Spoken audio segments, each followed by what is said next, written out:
Hello and welcome to the inaugural eNations Cup live from London in England. We are down to the final 8 teams. It is the knockout stages to see who will be crowned the first ever eNations Cup champion. Delighted to say that Spencer is alongside me. Spencer, let's just reflect on the group stages before we start talking about the knockout stages, because so much drama we saw, and a lot of late drama as well, particularly in round 5. Yeah, and particularly in Group D as well. And Group B, to be fair, there was a lot of drama coming in. Late goals, which did determine which teams made it out into the last 8. Obviously, this is where more points come into the equation, more prize money as well. This is where you want it to be. Obviously, only 8 teams of 20 left, and they've all got a chance. They've all got a chance of winning it. But this is the business end. This is where it matters now. You lose a tie and you're out. This is where it gets a bit tougher for the players. And of course, they're representing their countries as well. So a lot at stake for these players. Yeah, a lot of pressure. And the format changes a little bit as we come out of the group stages. Now we only go to the 2v2 if we need to. If one team has won both Xbox and PlayStation legs, the 2v2 won't be needed. Yeah, very good point in that. So if you are just joining us, here's a quick reminder of the story from the day so far. Because as we alluded to there, so much drama, so many great goals and some brilliant reactions and celebrations that we saw as well. Some great celebrations, some commiserations as well to be sent to teams which we didn't expect to lose, the likes of Saudi Arabia. And also, well done to China. Let's give a word to them because they haven't made it out, but they've really improved from day 1 to day 2. Great attitude of every goal they scored, which I enjoyed. Spanish there, getting a late goal against New Zealand, which they didn't actually need in the end. No. They were going to go through anyway, but their celebrations were unbelievable. Their headphones coming off his head. And talking of late goals, Spencer, this was just incredible, wasn't it? We were stood just beside it, and look what it meant to Portugal. This meant they were 4th at the time. They ended up winning the group. Unbelievable. The Portuguese passion on display. You can hear some of the teams now getting ready, and this is the final 8, the quarterfinals. Yeah, let's have a look at the fixtures. So it's England against Argentina, it's Mexico against Denmark, Brazil against France, and Portugal against Spain. Some mouth-watering ties in there. Some massive games. I mean, every game's massive, but England, Argentina, we've got memories of that game in World Cups in the past. Bad memories? I think we evened it up in the World Cup after, didn't we? Did. But obviously the one that hurt was 1998. Speaking of 1998, the World Cup final that year was Brazil versus France, which we're going to see again in the quarterfinals. OK, we are ready to go for the quarterfinals. Let's head over to our casters, Dan Gaskin and Mark Hatcher. Thank you very much, gentlemen. And it is time to get into the knockout rounds. It's time for our quarterfinals to kick off. And Dan, I mean, the end of that group stage, it was unprecedented, really. I mean, just insane action, last-minute goals, drama, celebrations. Everyone in the arena was stunned by the finalised positions of all of these teams. So I'm just so excited for the quarterfinals to get underway. It went right down to the wire in so many of the games, so many late goals that completely and utterly changed the outlook of the groups and who qualified. But we're going to be starting off with England versus Argentina. You have the #1 ranked PlayStation 4 player in the world, in Nicholas, going up against Tom Lees. What a matchup this is. 2 giants in this tournament, 2 favourites for this tournament in England and Argentina. Of course, the format's slightly different now we're into the quarterfinals instead of the group stages. Both players will play their 1v1 games, and if the points are tied after those 2 1v1 games, then we would go into a 2v2 scenario. However, if both players can get their jobs done, they can move on to the semi-finals. Now, we were talking about a tactical approach for teams and nations as far as these knockout stages are concerned. Tom Lees, you have to say he's the underdog in this one, going up against the #1 ranked player at the moment on the PlayStation 4. We were saying some of these players are going to be involved in these early games. Maybe just look for those draws if their opponent's slightly more favourite, and just leaving it in the hands of the more established players, should we say, in the second leg. It's a risky tactic, but it's something we might see. It's definitely something that will be in the back of Tom's mind of if maybe he's being overwhelmed by Nicholas and there's a lot of attacking pressure, he might start to consider the fact that a draw would help out the idea of Tex getting a victory, but Tom looks confident going forward at the moment, to be honest. He does, and Vieira's just found a beautiful ball round the corner to Ronaldo, who's looking to get round the outside of Maldini. Well defended, though, by Nicholas. And for Argentina, what a game this is, and what an opportunity it is to knock out a team who the highest total points in the group stages, as well as a pretty incredible goal difference as well. An incredible goal difference, but speaking of incredible goals, Portugal, of course, had that last-minute winner in the group stages, and they've started things off with a bang against Spain as well in the quarter-finals, as Rastarata showing what he's made of on the PlayStation. Yeah, fantastic stuff from Rastarata, and Portugal taking the lead. And there is another goal to report as well. Brazil, who have been so good. France, who had to wait for results of other games to find themselves in this position in the quarterfinals, have gone behind. That penalty was converted from the spot, but back here to England versus Argentina, and Tom Lees on the attack, but again Nicholas makes a standing challenge there to win the ball back. And that's a huge game over there as well. Brazil versus France. I mean, you look at the two sides of the bracket, and Argentina versus England, Brazil versus France, they are the favourites, but then you've got the curveballs of the likes of Mexico that could really throw a spanner in the works, for example. I mean, Portugal, after what they've done, so excited in these quarterfinals. Well, here is that goal, that penalty that was converted for Brazil to take the lead over France here. Cristiano Ronaldo, the man to step up, puts into the bottom left corner, simple as you like. And Brazil have to be the form team, and speaking of form teams, Tor has to be one of the form players in the tournament at the moment. Well, you were saying how England had the most points total. They did, and Brazil just behind them. Both England and Brazil with 9 wins in their group stage, which really is quite phenomenal if you look at what teams they had to go up against during those stages. But it's England's goal difference that really impressed me. They were plus 23 after their games in the groups. And it's whether they can carry on that form now into the knockout stages, because this is crunch time. This is when it matters. And Tom hasn't looked too intimidated by the scenario that's been placed in front of him here. Oh, Tom's been playing some phenomenal FIFA, but so has Nicholas as well. So it is going to be a tight game here between these two players. Wouldn't surprise me to see not too many risks being taken by either of the competitors here, especially in this first leg, until that first goal has been scored. Now, this really has been the kind of breakout tournament for Tom. We knew he was a top 100 player, knew what he was capable of in FIFA 19, but qualifying and being a part of the eLions was his chance to break into that kind of top 60 in the Global Series rankings, and by getting to the quarterfinals, he secured himself 450 points already, which is, it puts him around 60th place, to be honest, so he'll be searching to try and get even further with England here. And Nicholas is looking for a ball towards the back post, and Marcelo wins the header there at the back post, and Tom Lees can come away here, but I think we should just highlight how good Nicholas has been this season. I mean, he's a man who has 7,010 Global Series ranking points, which kind of speaks for itself.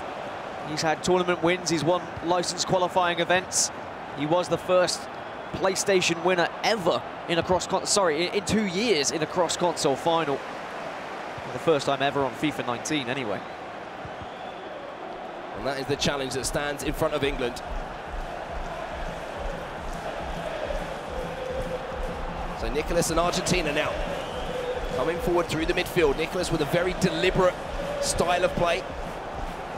Ronaldo comes back to do some defensive work, but we have another goal to report here. Portugal, they were 1 down in this game, but Mbappe finds the man who has been doing the business for Portugal. And it's a second here for Portugal now. They lead by 2. And I'm not surprised to see Portugal shining with this success. I mean, Rastarata 12th in the world, Tuga 7th in the world. They should be up there in the quarterfinals, if not going on further to those semi-finals. Well, here's a chance here for England coming forward. Tom Lees is in a dangerous position. Neymar around the edge of the box. Releases a time shot. The follow-up shot took a bit of a deflection off of the defender, excuse me, into the hands of David De Gea. Simple save for him.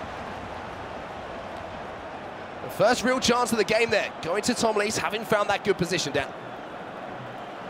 Tom just needs to be careful when he does go forward that he doesn't forget about his defensive positioning. He is tracking runs very well. He sees that Nicholas is trying to make his way down that left wing.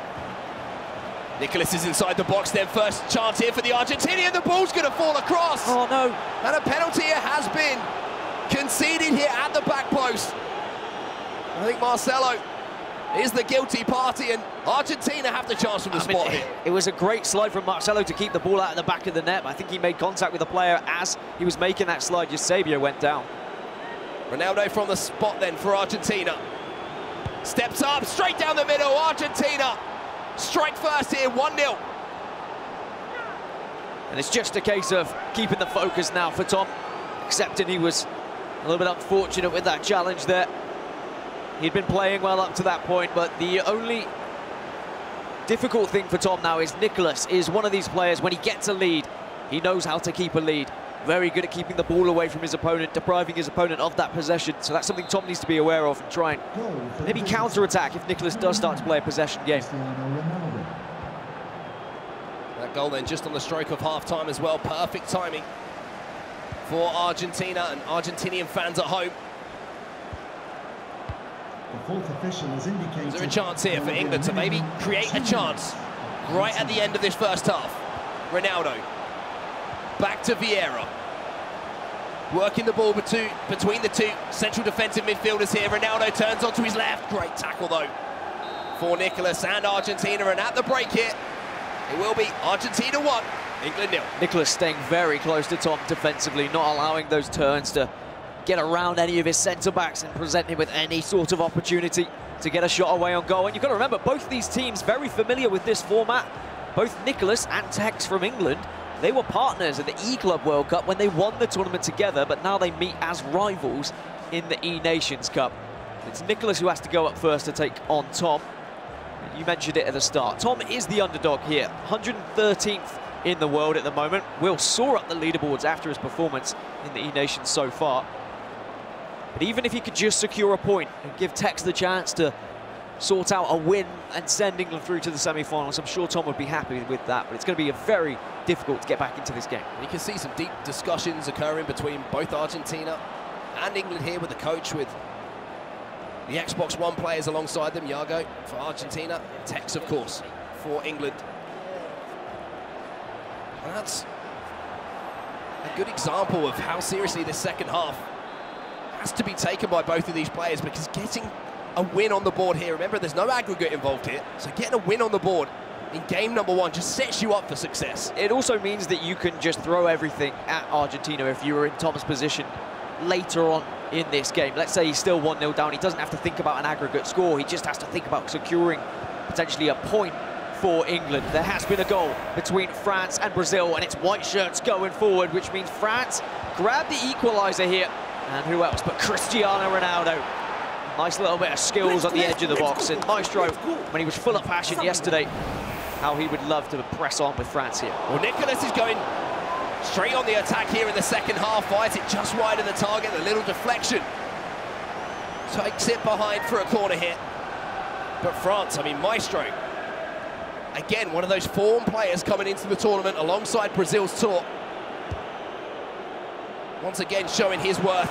Nicholas though with the ball inside the box. Great tackle from Rafael Varane here for England. And Ronaldo now, look at the space out wide here for Cristiano Ronaldo.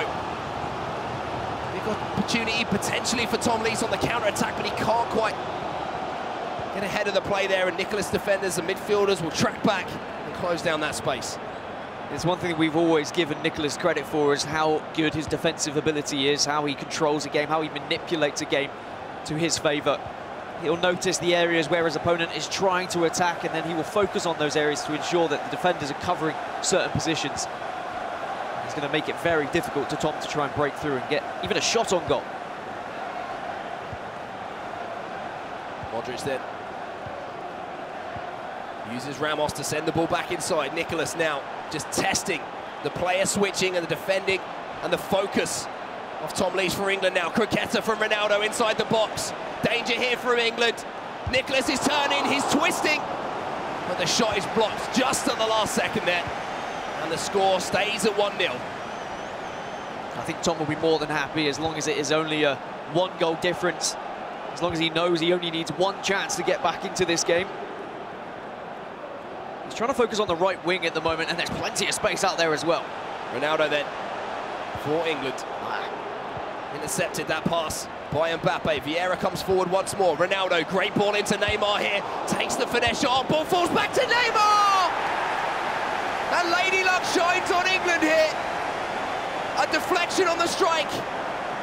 But now tied up a 1-1. England are back in this. Tom, who was unfortunate with the penalty, has fortune on his side to get the equaliser. I mean, England versus Argentina always been a strange rivalry, but elsewhere, France versus Brazil. Oh, little mistake.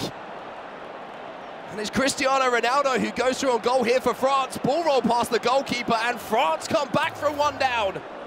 And Maestro comes back from 1 down to now lead that game 2-1. Can Tom Lees put himself in the history books for the eNations? Argentina and England developed a rivalry in real football. Though lately, I'd say England had the better over Argentina. 2002, England won 1-0 with a David Beckham penalty. I think everyone will remember the bad times between Argentina and England as well. Is Nicholas going to be one of those bad times for English fans, or can Tom Lees show up here today? So from the restart then, Nicholas so dangerous. Modric just wanders past his man here in midfield. Hullet into Eusebio. Ramos tries to make the tackle and commits to it. That's left space in behind here for Nicholas. Ronaldo onto his right foot, times the shot. Oh no, it's another penalty. Tom Lees cannot catch a break at the moment. One of the players making too much contact. And Nicholas has been rewarded another goal, another penalty, sorry, which could be a goal. Went down the middle last time. Argentina versus England, goes bottom left, and Tom Lees makes a save for England. You know what I'm going to say, Mark? Statistically, most players go bottom left. And Tom Lees had the read on that one. Another goal, but this time between Mexico and Denmark. Mexico had a fantastic day one. Looks like they go behind here to Denmark. And what a start that is for Marcuso and Houston, who may be underdogs to potentially win the whole thing, I'd say. We need to keep that team in contention for this. I think at the moment, anyone who's left in the tournament has the potential to become the first ever eNations champion, and there's another goal for France here, and Maestro is rolling. Let's go!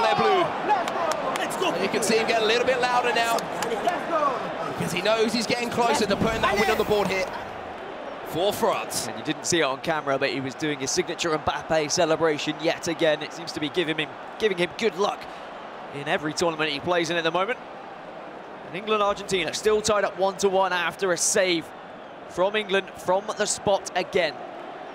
Tom Lees just needs to be very careful in and around the box when he is diving in, when he is trying to win that ball back from Nicholas, because Nicholas is very tricky. Likes to twist, likes to turn. He will be trying to draw those penalties out of England. So changes in personnel then. Fresh legs out wide. 20 minutes left in this game. Is there going to be a winner? In regulation time, Maldini's trying to come across to deal with Neymar, just bullies him off the ball, but the Brazilian wins it back here. Nicholas is inside the box. Criqueta well read there by Tom Lees, and the ball deflects behind for a corner. The danger still not clear. At least the England players were tackling themselves this time rather than giving away a penalty, so Tom will at least be relieved by that factor. From the corner though, Nicholas very dangerous. Ball in towards that front post. Ronaldo gets up to head away. Neymar will get a chest on that one. And Hullet will be able to recycle possession here for England. Ramos with the big switch of the play across to Marcelo. 15 minutes left in this game, and there's been another goal here in the Brazil-France match. And again, Maestro is just in such a great run of form at the moment. 4-1 now to France, and he's off. He's gone. He's putting Dax in such a fantastic position in his game on the Xbox, and now with only 15 minutes left in this one, this is where it starts to come into a situation of, does Tom just stick out for a draw and say, look, if I draw here, then Tex wins his game, England are through to the semi-finals? Or does he go that one step further and say, I don't want to put that pressure on Tex, I can get this victory here, I've had more possession, I've had more attacks, I'm just going to go for it. We'll have to see how this one turns out. Ramos has a little bit of space to attack here in front of him. Ball inside here to R9 in a pocket of space himself. Tom Lees constructing an attack here, and look at the space here for Mbappe. Goes round the long way, goes across goal. Can't find the finish. Can Neymar cannot, and Nicholas survives. Deep breath for Tom as well. He knew how close he was to taking the lead there, but he keeps his composure, takes the ball back, and regains control of possession. Well, ricochets into no man's land here, and Varane's going to have to get back and do a little bit of defending. Big chance that, though, for England. Big chance that for Tom Lees, and Mbappe now is away down the left-hand side, puts it in early. Just a little bit too much on that one.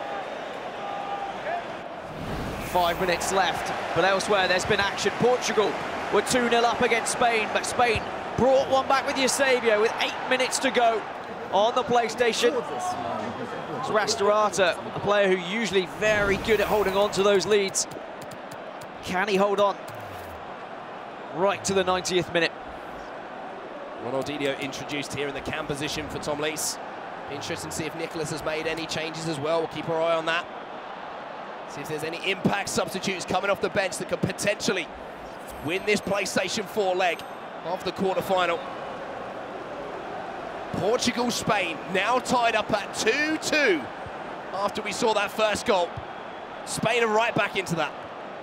What a comeback in the final 8 minutes from Spain. We watched Portugal do it in the group stages, and now they're getting the last-minute goals. As Tom regains possession here for England, and every attack is going to be dangerous now. It's always going to be more nerve-wracking in the dying moments of any game of FIFA. Here come England then. Down this right-hand side, Ronaldo will use Ramos once more. Referee playing an advantage here. Vieira finds the ball back to Cristiano Ronaldo. Here are the fresh legs of Ronaldinho. Looking to burst past the centre-back there. Well, he should win that header, but the ball does fall down. And possession in stoppage time at the end of this game is in the hands of England. Ronaldinho into Ronaldo. Mbappe looks towards the back post. There's the man there! What a save from But De Gea somehow claws it out. And Tom Lees has given it one hell of an effort, but it turns out as a draw between England and Argentina. You've got to say, job done from Tom Lees. From the best PS4 player in the world of Nicholas, he's managed to secure 1 point for England, and now puts it on Tex. If Tex can secure a victory, England would go through. Spain, though, they got this second goal that you were talking about, Mark, in the 89th minute against Portugal to keep their hopes of semi-finals alive. Oh, and it's a fantastic, badly worked goal there.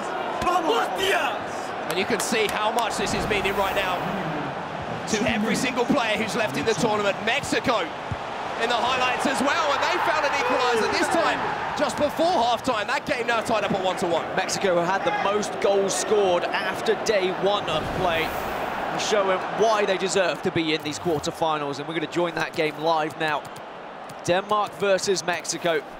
The Danes, who have two incredible players, two previous champions, of course, as well, we have to remember, Anton Houston and Marcuso. Players who are very familiar in the FIFA world. And then two who aren't so familiar, Beto and Villa of Mexico. Two who I imagine, after their performance in this eNations, we would be seeing them at playoffs, Mark. Certainly giving themselves the best possible opportunity to make it to those playoffs. And that's where the last real big points are available before the FIFA E-World Cup final. Joining this game then, Mexico on the attack, Telles.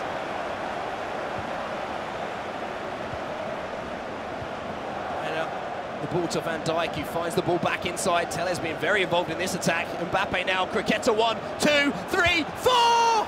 Just wide of the target, though.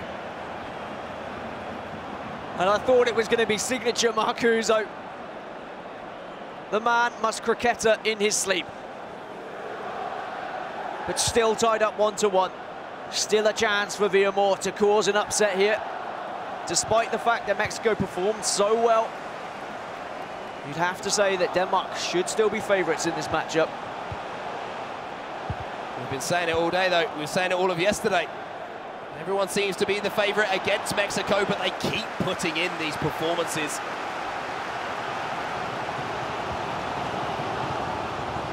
Marcuso will be looking back on that chance and thinking maybe a little bit of green timing on the end of that one. Might have found the back of the net.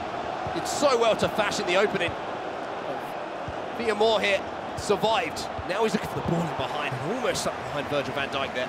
Good defending though from Marcuso, just quickly switching to one of those centre-backs and dragging him forward enough to cut off that pass.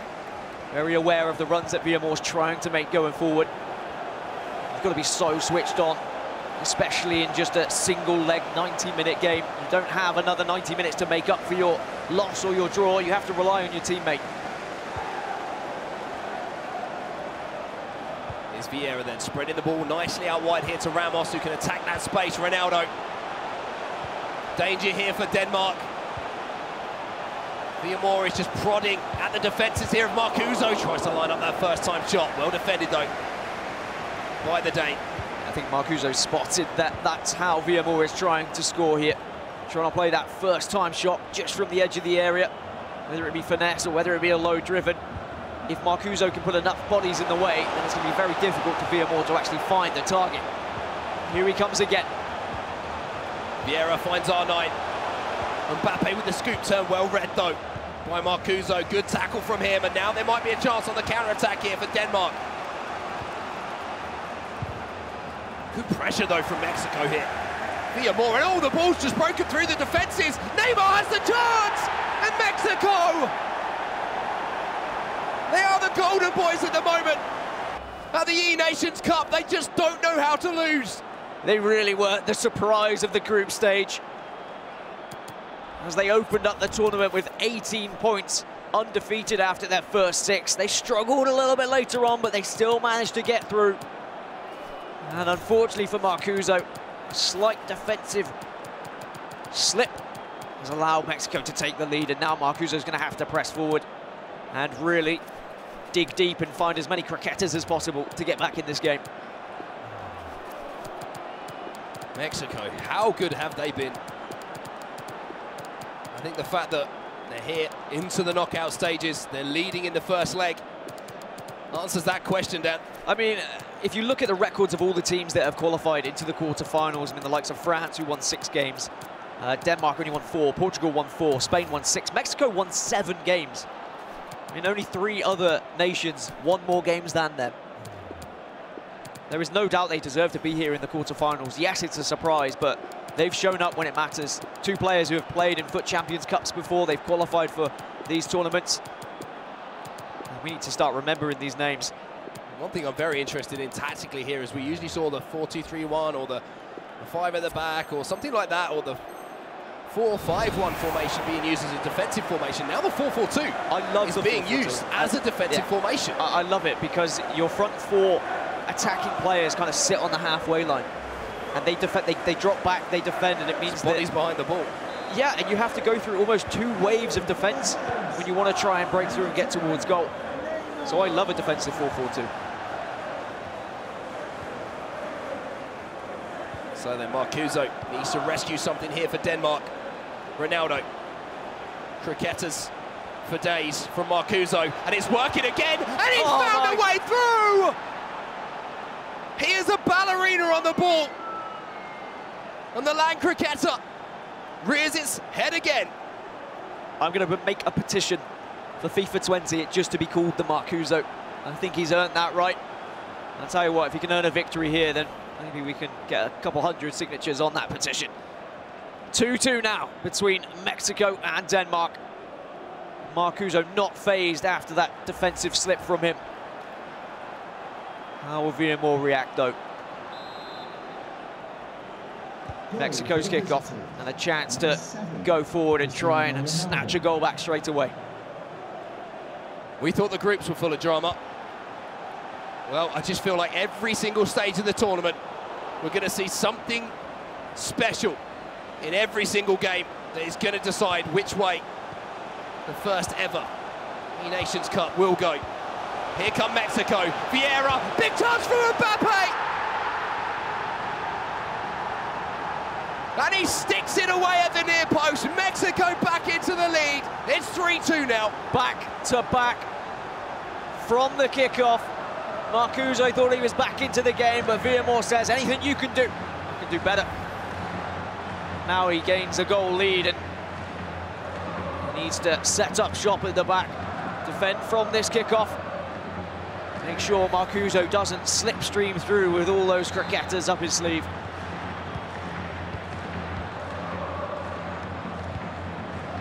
to where we were then. Denmark on the back foot. Mexico again with this incredible ability to grind out these results. Hullet on the edge of the box here. No surprise to what you're going to see.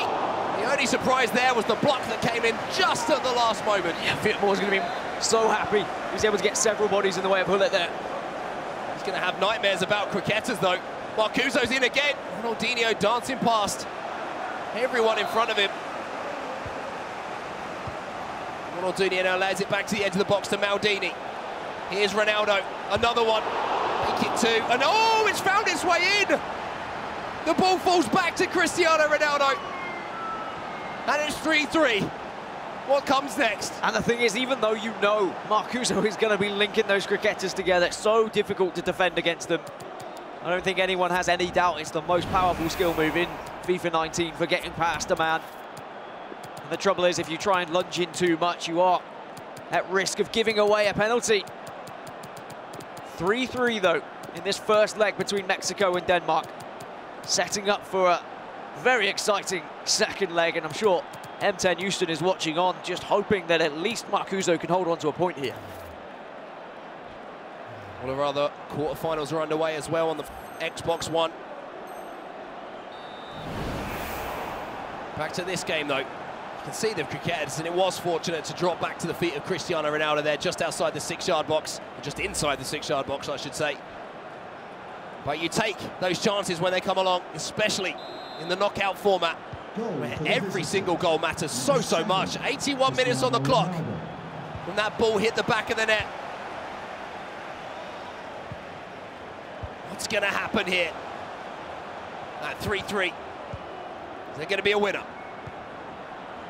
Definitely a possibility.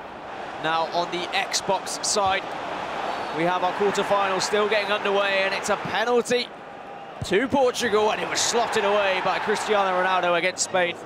Tuga trying to get the job done, and Rastorata couldn't even watch. No surprise there. To see Rastorata just closing his eyes and not looking and hoping, praying that one found the back of the net. And Tuga, we saw the celebration from him earlier, but we might be seeing celebrations from Marcuso, because that was a big chance there with Pele as he broke away from the last man.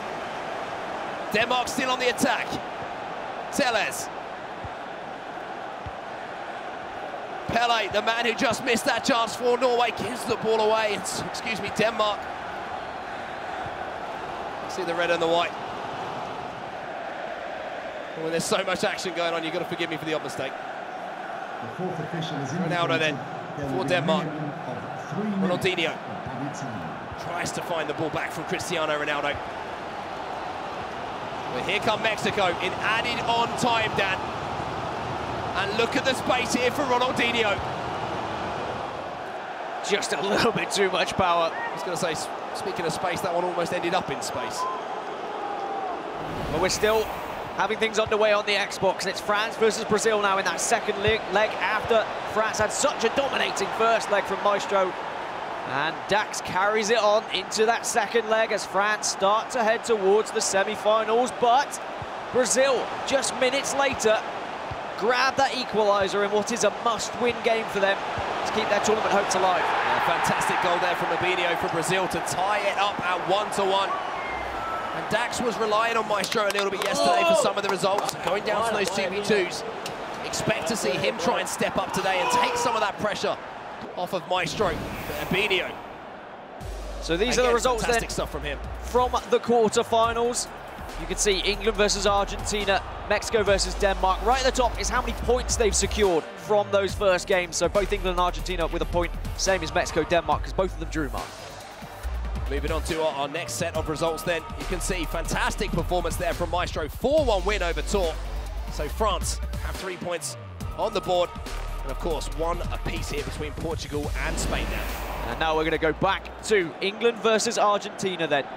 Tom versus Nicholas was a draw. 1 point was secured, which it means if Iago or Tex win this game, they will send their nation through to the semi-finals. It really is as simple as that. And Tex has won the ball high up the pitch here with Vieira. Loves to play this high pressing game. Ronaldo Flicks the ball up towards the back post. Ronaldo's there, but just gets under the flight of the ball. Yeah, Time Green almost too aggressive with the header. It's seen Cristiano Ronaldo there. Doesn't even win a corner either, which means Iago can just take a little minute to reset. But look at the pressure being applied from Tex. It does mean in this matchup, the only way we'd see a 2v2 would be if these two players also draw their matchup on the Xbox. Mbappe's away here for Iago and Argentina, looking to spoil the party. Mbappe towards the back post. Ronaldo's there and he scored! Argentina take the lead! And a well-placed header there from Ronaldo beats the goalkeeper movement of Tex. And England are on the back foot. Ronaldo couldn't make the header at one side, but then does at the other. France versus Brazil. More action going on elsewhere, and it's France going forward. A victory here would, of course, guarantee themselves a spot in the semi-finals, and a beautiful turn from Dax. I wonder if we'll see any more finger-wagging celebrations from him today. No reaction there from Dax. He knows he's got a job to do. It's only a lead. It's not 3 points. And he has put France within striking distance now of a semi-final place. Well, can we see Tex get back into this? Tex, who has always reached a semi-final in every competition so far this season. Can he keep that record up? Great tackle there from Iago. If you're wondering how the knockouts work, you can see that explained at the bottom of your screen as well as it scrolls by. But at half-time here, that 45 minutes flew by. And Argentina, 45 minutes away here from booking themselves a spot in the semi-final and sending England home. Of course, because points is going to come into the equation for many of these quarter-finals, I'm sure, but slightly simplified with Argentina versus England. It's just winner go through between Tex and Iago. However, if Tex were to equalise, then we would go to a 2v2 if it were a draw, and Tex is used to being behind. I will say that. In the majority of his games in recent competitions, he goes a goal down, sometimes 2 goals down, and then always seems to get back into it. Can he do it with 3 lions on his shirt? Also, the only problem is he's only got 45 minutes in game to do so. And Argentina, I don't want to say they've got 1 foot in the semi-finals at the moment, but they've certainly got a pinky toe. Small discussions between these two. But if you're wondering how the knockout stages work, just watch this. Each knockout game consists of a 1v1 leg on each console, but aggregate scores have no bearing on the result, as each leg is worth 3 points for a win, 1 point for a draw, and 0 points for a loss. If after 2 legs these points are tied, a third deciding 2v2 game will be played. So that's exactly how the knockouts are going to work, and we're back into the action now. Tex on the attack here for England, 1 down. Ball falls to Mbappe. Tries to dig the ball into the box there to find R9, and Iago could come away with possession now. Game management going to be a huge, huge factor now for Iago, because if he wins this game, Argentina are through. No need for the 2v2. Tex has got to be the aggressor. And winning the ball back high up the pitch might be the opportunity to find a pass to create that chance, but there has been a goal here in Portugal-Spain. Portugal versus Spain, and it looks like Spain going forward. Neymar on the left-hand side, and it's Ronaldo in the back post, but not with his head, with a volley, but Portugal answered back very quickly. 3 goals in the opening 12 minutes in that matchup. Portugal really showing what they're made of, Mark. Portugal, after their last gasp heroics to make it out of the group stages and end up top, they're looking good, but one team that's looking incredible right now is Argentina, and what a performance this has been from Iago. That's how much it means at this stage. England on the verge of being knocked out the tournament. And we've seen that scream from Iago before in 1v1 competitions, the amount of passion that builds up inside of him, and he just releases it on the football pitch. Tex really does have his back up against the wall now, but we know how scary he can look when he gets aggressive. Wins the ball back here, R9 into CR7, for the first time shot there on his left foot. Defensive wall very much been put up now, and having the likes of Nicholas behind you right now for Iago must be absolutely invaluable as far as experience in these situations is concerned. And maybe he's just got to look for a third here. I mean, Yago's going for the kill at this point. He notices there's slight gaps in the defence of Texas. Naturally, he's pushed more players forward to try and get the attack, and Yago wants to take advantage of that. Try and pinch a third goal to really put this game to bed and send Argentina through, but here comes Tex once again. Ronaldo been sent on his way. Neymar into Hullet. Croqueta from Tex. Into R9, bullies Varane off the ball, but the ball is just going to fall loose inside the 18-yard box. Yago defensively has not fallen for any of the tricks so far that Tex has had to offer. And England, who were without a doubt the best team in the group stages with how many points they were able to secure in such a tough group as well, are 25 minutes away from being knocked out of the eNations. Yago wins it back. Mbappe now inside to R9. Great tackle from Varane. And now Argentina stride forward themselves. There's space out wide for Ronaldo to attack.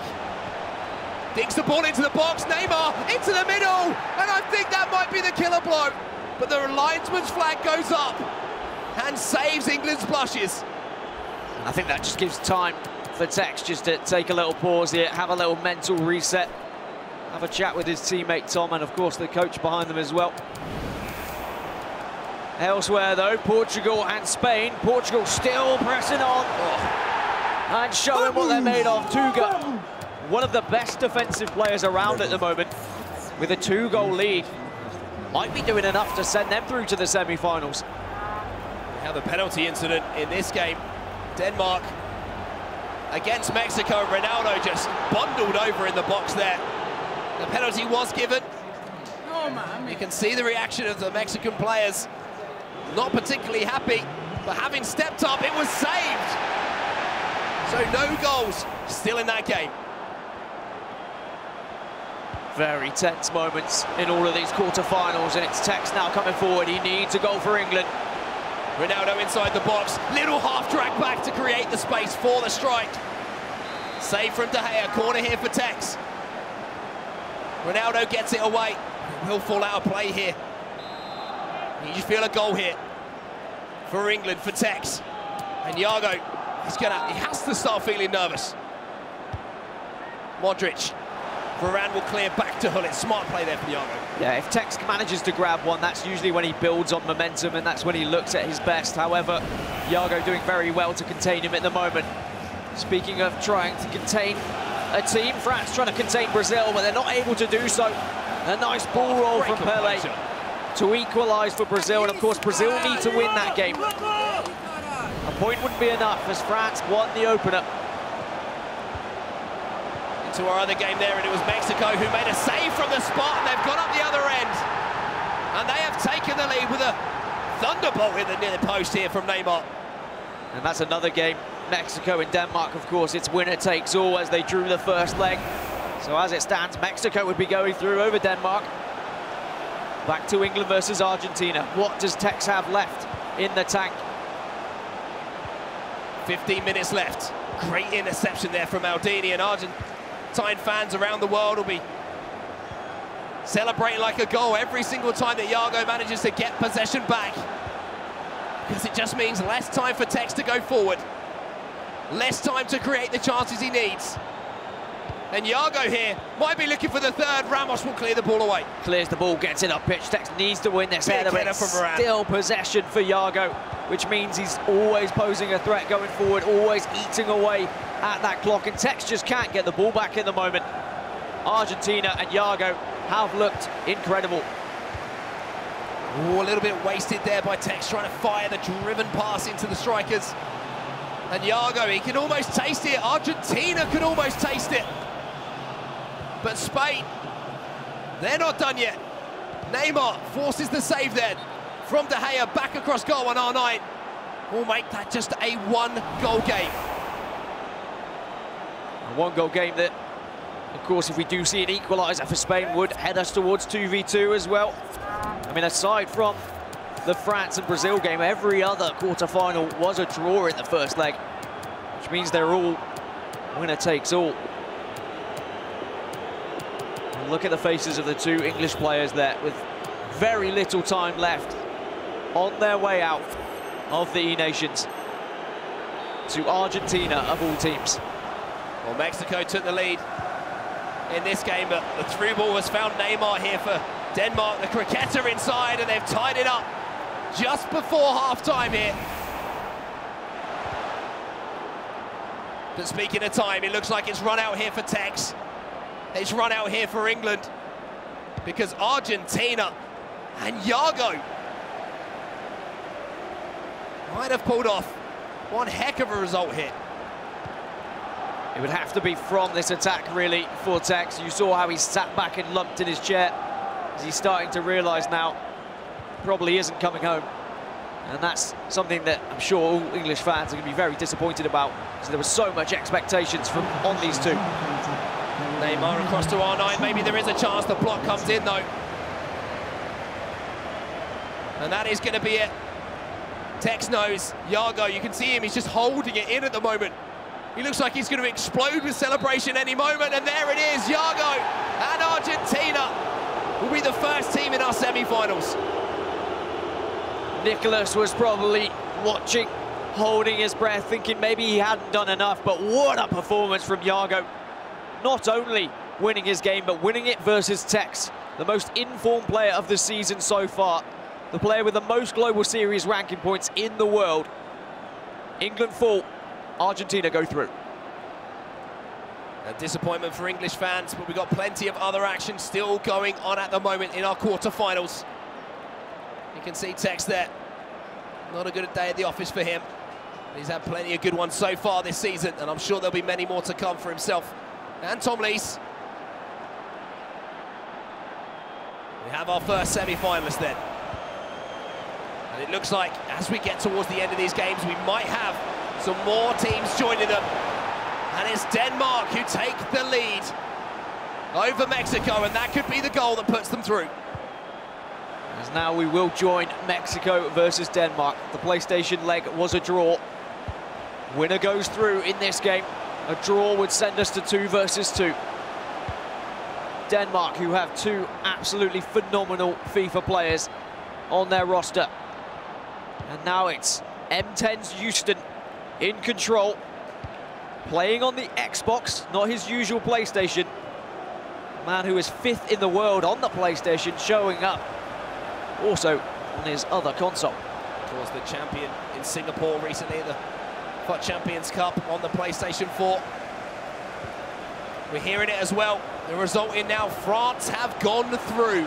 Dax has got the job done, and Brazil will be out. Dax got the draw, but it wasn't enough for Brazil, as they needed a win to take themselves to 2 versus 2. Oh, the post, the rebound, Mexico have tied it up! Just when Houston probably thought, I'm doing enough now to get Denmark through. Beto, he spoils the party. Portugal versus Spain then. Spain coming forward. And it looks like Spain might have equalised here against Portugal as well. Done it as well. Spain are back into it. 3-3 now. And that could be headed to a 2v2 decider, Dan. What a start to the quarterfinals this has been. Back into the live action now between Mexico and Denmark. Houston is a player who has said himself that he doesn't pride himself on his defensive ability, it's his goal-scoring ability, it's how he goes forward, how he attacks his opposition. Well, now is the time to attack his opposition. Unfortunately, that ball just a little bit too heavy. Or are you confident in your 2 versus 2 ability? Do you just hold on now and take that third leg? We asked a lot of questions to players before this tournament. Do you take penalties or do you go for the win? Well, kind of similar here. Do you go for the win or do you go for that third leg? Houston always goes for the win, and he's looking for a strike-on goal here with R9. He won't want to send this to the 2v2. He will want to get the job done now. But that might give chances to Mexico here. Mbappe turns back. Pull it. Neymar twists, turns, tries to find an inch of space. Does find that little bit of space, but the shot, not enough power or accuracy on that one to trouble David De Gea. Argentina and France already wait in the semi-finals. Portugal have not been able to secure a victory against Spain, so it means they'll be going to a third leg in 2v2. If this stays the same, it will be another 2v2 decider between Mexico and Denmark. Hullet now turning back inside. Patient build-up here from Beto. Finds the ball through to CR7. Looking for the run outside. Modric steps in midfield, that 99 rated. Team of the year foot item. He can do it all. Ronaldo, that was a beautiful dummy there to beat one man. His centre-back partner just stepped in there for Houston to clean up the mess. And now Houston can start marching forward as well. And this was the last chance for Spain going forward in the 92nd minute, and that would have got them through to the semi-final. But Eusebio just not able to strike the ball clean. And Portugal knew, look at the face of Tuga and Rasta. Defined relief. There it is. Mexico coming forward, then back to the live action, and Mbappe's inside the 18-yard box here. Drives it across goal, Ruud Hullet with the last-ditch sliding tackle to send it out for a corner. Van Dijk wins the header for Houston to get it away, and Denmark can maybe construct an attack of their own. Houston being very careful with his passes around the back four. You can see that Beto is really pressuring him with his attacking players. Now Houston going to try and utilise Marcelo as the fullback, but he's giving the ball away. And every time he loses possession, it's going to be a chance for Beto and Mexico. Here's Ronaldo then. Turns back, waits for the help from the midfield. Look at the space here for Neymar. Oh, he's moved the goalkeeper, Houston. And I don't think there will be a better chance for Mexico to book their tickets into the semi-final. I mean, that was the semi-final right there. Beto had it, but just couldn't put the ball anywhere but the middle. And the keeper easily able to secure it, thanks to a little bit of goalkeeper movement from Houston. And now it means Houston can just play this around carefully. He will make sure he has the last attack here. Because he'll say, either I win this game or we go to a 2v2. There's no other result. Yeah, he's just had such a let-off here. Imagine if he manages to go up the other end and find a winner. It would be classic Houston. Van Dijk steps in, though, to clear it away. And there is the final whistle. We are going to a third leg. We are going to 2v2, where every single member of Mexico and their opposition will be involved. And 2v2 is always going to be the minefield in this tournament. It's where the players are going to be least practiced. Of course, they can play as much 1v1 as they want when they're at home in their weekend league, but 2v2 slightly more difficult to have a practice regime. You have to be in the same place at the same time. Let's take a look at the results then from the quarterfinals and see what happened elsewhere. Of course, we watched Argentina knock out England and book their place in the semi-final. But Mexico versus Denmark can't split them in both the PS4 and the Xbox legs. Yeah, we're going to a deciding Game 3 2v2 in Mexico versus Denmark. There will be a coin flip to decide the console, I'm hearing as well, that 2v2 will be played in. And then the other scores that we had coming in here. Brazil knocked out by France. The points total at the top there. Maestro setting the standard in that game. And Dax managing to hold on for a point. Yeah, 3 points for a win, 1 point for a draw. And you can see Portugal tied 2-2 on points because they tied 2-2 in the first game. And they tied 3-3 in the second Xbox leg as well. So nothing to split them, which means we get more FIFA, Mark. It means we get some 2v2 action. I'm hearing that Portugal versus Spain will be played on the Xbox. There's a little tidbit. See if that affects how this game will turn out. But I mean, what a quarterfinals it was, Dan. Already upsets, you have to say. Surprises. Tex losing 2-0 to Yago. I think many people would have written, expected that to happen. It's the first time Tex has lost in a quarterfinal this season, which really does show what a performance it was from Yago. Yes, okay, it was only over 90 minutes in a slightly different format, but still not going to be the tournament that England would have wanted. He didn't squeak out a 2-0 win there. It was a commanding win for Argentina from Yago. And you can see here, Tuga ready for his game alongside Rasta Arta. Well, those two have been full of passion today, Dan. Well, they've gone through it all, haven't they? Like I say, Spain is the same, and we've got two of the most passionate teams going up against each other, and they're sat right next to each other as well. You can see Portugal right behind Spain. But they went over, they shook each other's hands and gave each other a warm embrace after the second leg, just to say good luck in the 2v2. Because anything can happen in these 2v2s, and that's what makes this format so special to me. And there's the Mexican boys.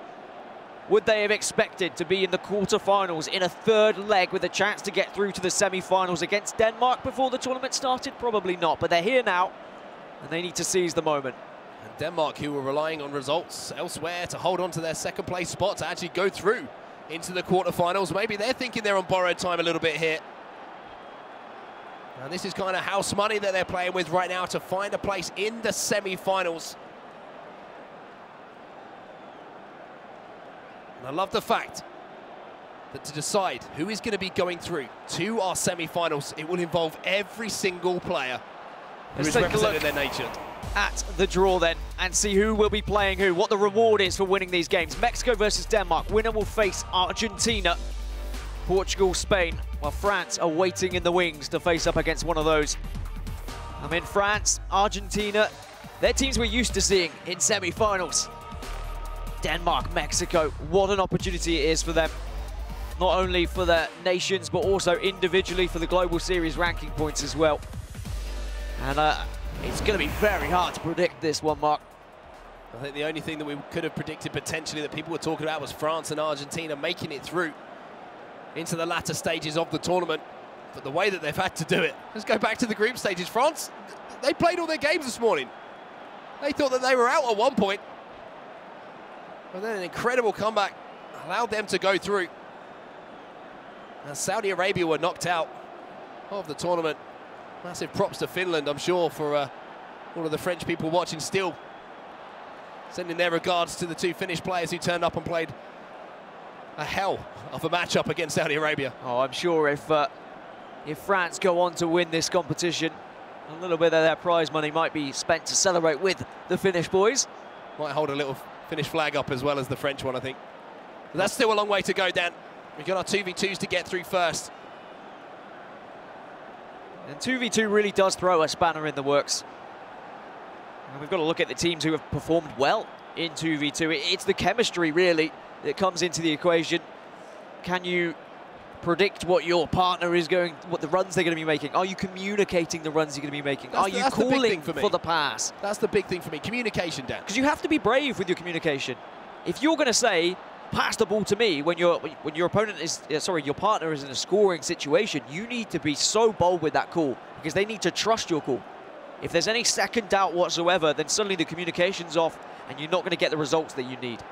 I mean, you look at other esports and you know how big a factor communication is. It's what separates some of the top players from other players, and it's something that hasn't been heavily involved in FIFA esports, and it'll be interesting to see who the good communicators are, who the in-game leaders are.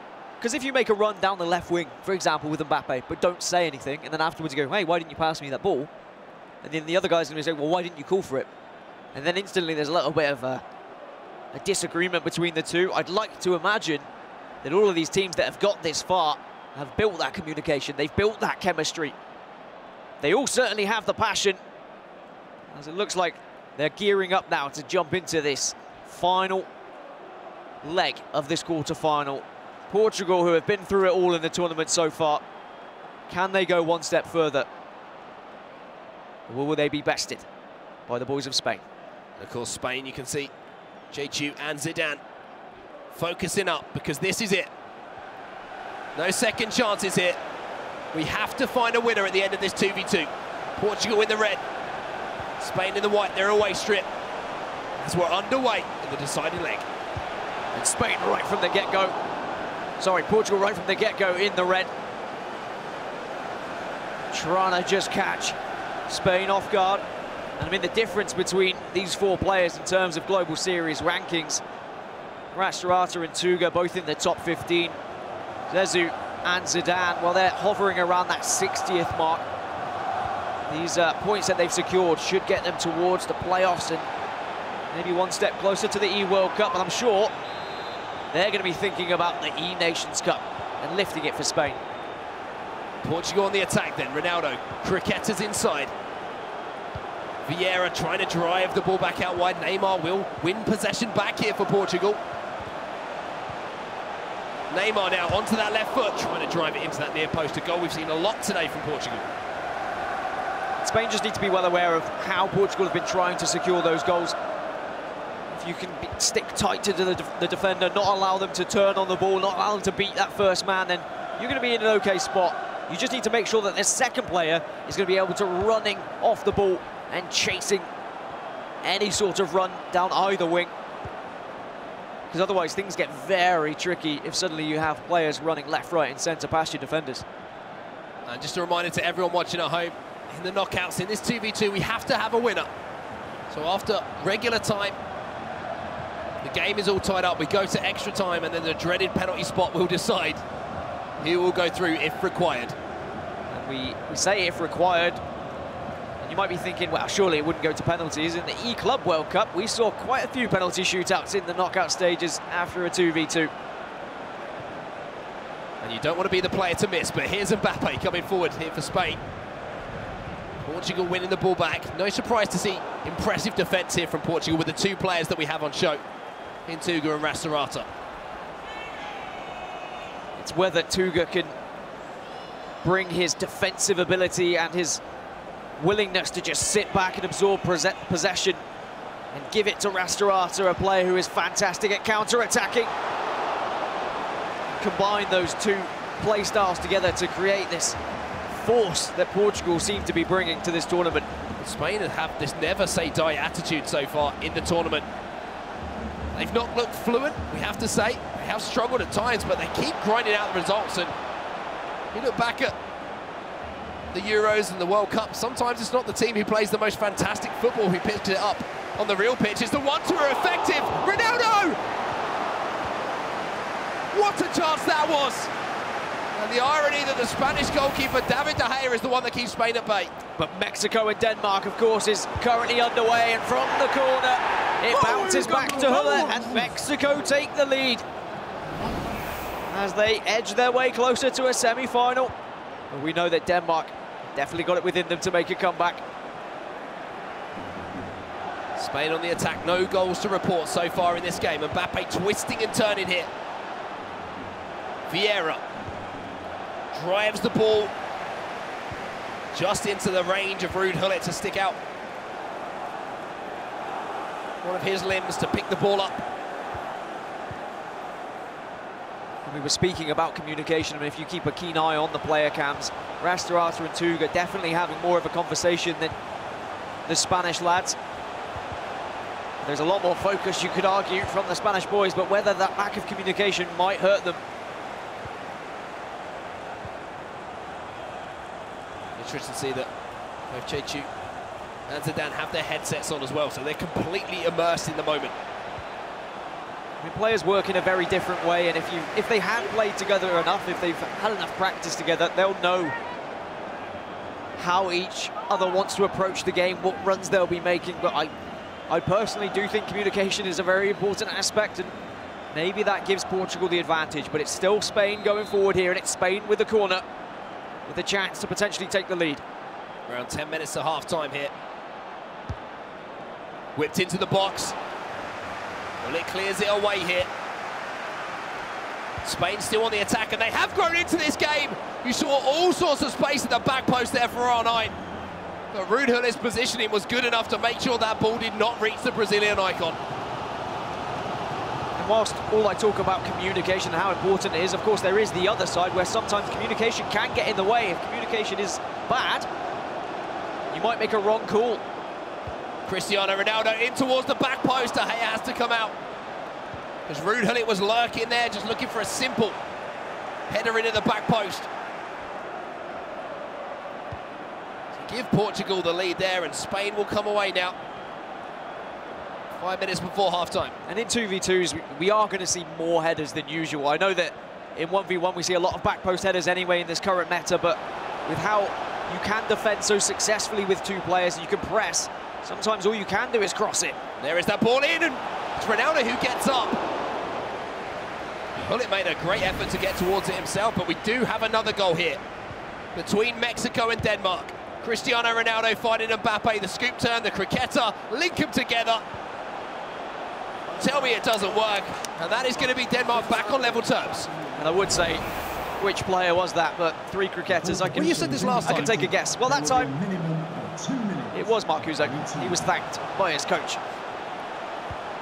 Houston and Marcuso starting to synergise and starting to adapt and learn from one another. The same can be said for all teams. Spain on the attack here just before half-time then. Flicked up, cross comes in, Maldini deals with it here for Portugal. No goals to report at the break. And this 2v2 decider. And it's whether either of these sides are going to take a risk in terms of their formation, in terms of their tactics. Portugal, who are, of course, adopting that 4-4-2 that so famously was played by Tuga in the likes of Bucharest, in the likes of Atlanta when he finished in second place to Tex. But during halftime, we're going to jump over to Mexico versus Denmark, live here, as it is Mexico going forward. But good defensive work from Denmark.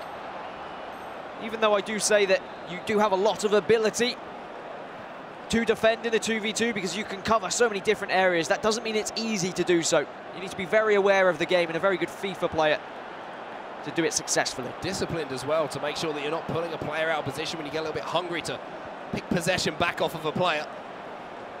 Free kick here for Mexico. We've seen a few banged in direct here today, and it's going to be Neymar who goes direct, and is only denied by the woodwork.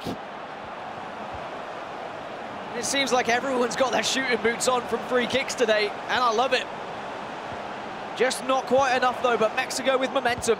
Here's Ronaldo trying to find the ball through to Cristiano Ronaldo, who's making that darting run in behind.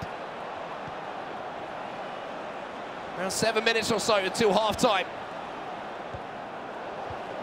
Nothing to split the two teams again in this game, but at least we have the goals to report. 1-1.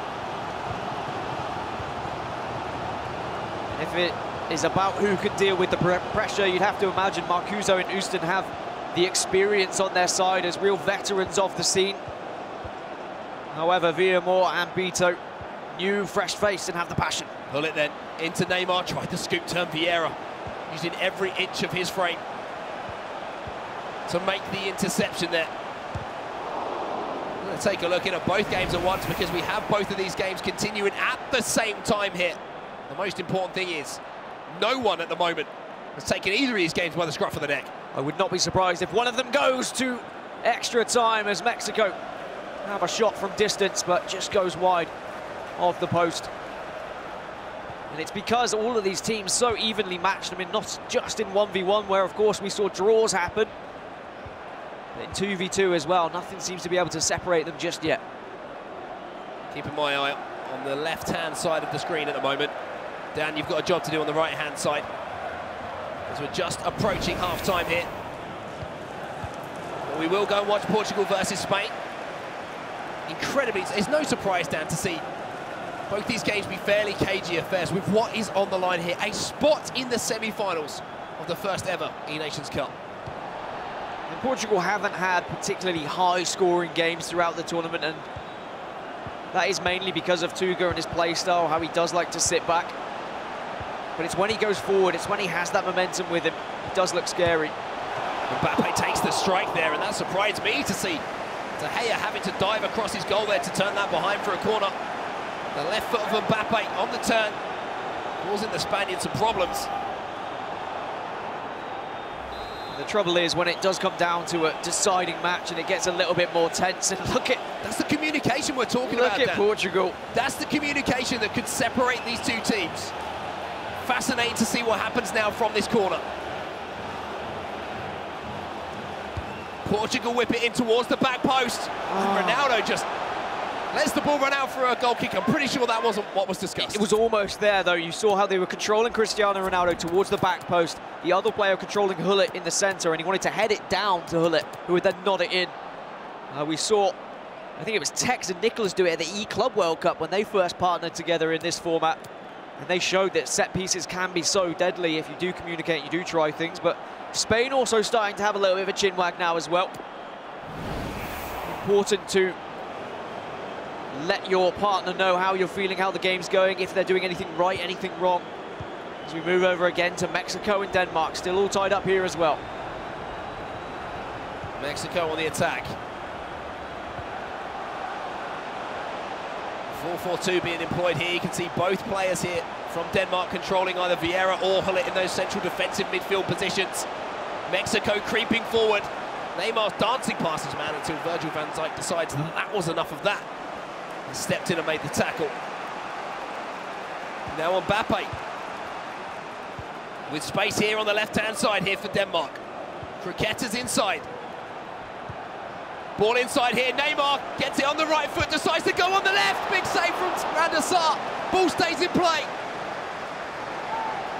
And somehow it still stayed in play. Still in play. Van Dijk doing a big job to stop that from going for a corner, but it's still possession for Denmark. Thankfully, Mexico get a foot in.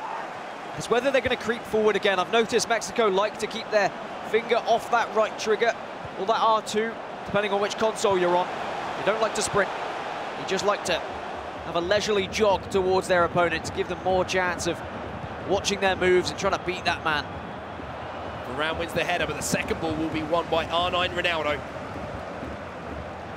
Sent wide here to Neymar then. Denmark trying to construct an attack, and they're going to get a chance here. Neymar's inside the box. Cricketter's past one. Big chance, and Denmark go into the lead just after the hour. He did enough just to encourage the slightest bit of goalkeeper movement, and as soon as he saw it, he banged it in near post. And I don't care if it was Marcuso, I don't care if it was Houston. The whole of Denmark has earned their place in the quarter-final, and it looks like they're on the way to a semi-final if they can keep this result. They've both played phenomenally all tournament long, and now Mexico have it all to do again. And I have to highlight, though, defensively, Denmark have been shaky for the entire tournament in both 1v1s and 2v2, so there's still light at the end of the tunnel here for Mexico if they can find a goal in the last 25 or so minutes in this game. Still time to work with. And tactical changes on both sides, but 3 at the back is going to be the option for Mexico. There's several different avenues you can go if you really want to throw everything forward, but 3 at the back seems to be the most common to try and get more attacking players on the pitch. Moving back across to Spain versus Portugal, though. As we're inside the last 10 minutes of this game, and a goal here you have to feel would book either of these nations a place in the semi-finals. Portugal on the attack. Eusebio gives it away there. Both of these nations have been involved in very late drama throughout the group stages. Who can find it when they need it most in the quarter-final, though? Here's Ronaldo for Spain. Ball in towards the back post. Ball drops to Modric. De Gea with a massive save to keep this at 0-0. You do ask a lot of your goalkeepers in FIFA 19 sometimes. And of course, you can encourage their movement. You can move them as much as you want with that right stick. And one of those players has to be in charge of that as well, Mark, in 2v2. We've not mentioned it too much, but responsibilities are going to be dished out. Maybe a player will be saying, look, I'll be taking the free kicks. I'll you take control the free kicks. goalkeeper. You can control the goalkeeper. Can't make a mistake from a free kick. You could definitely waste a free kick, though. Yeah, that's fine. Is it fine if it was in the 90th minute? If I'm playing with you, yeah, it's absolutely fine. But anyway, tactical change has been made.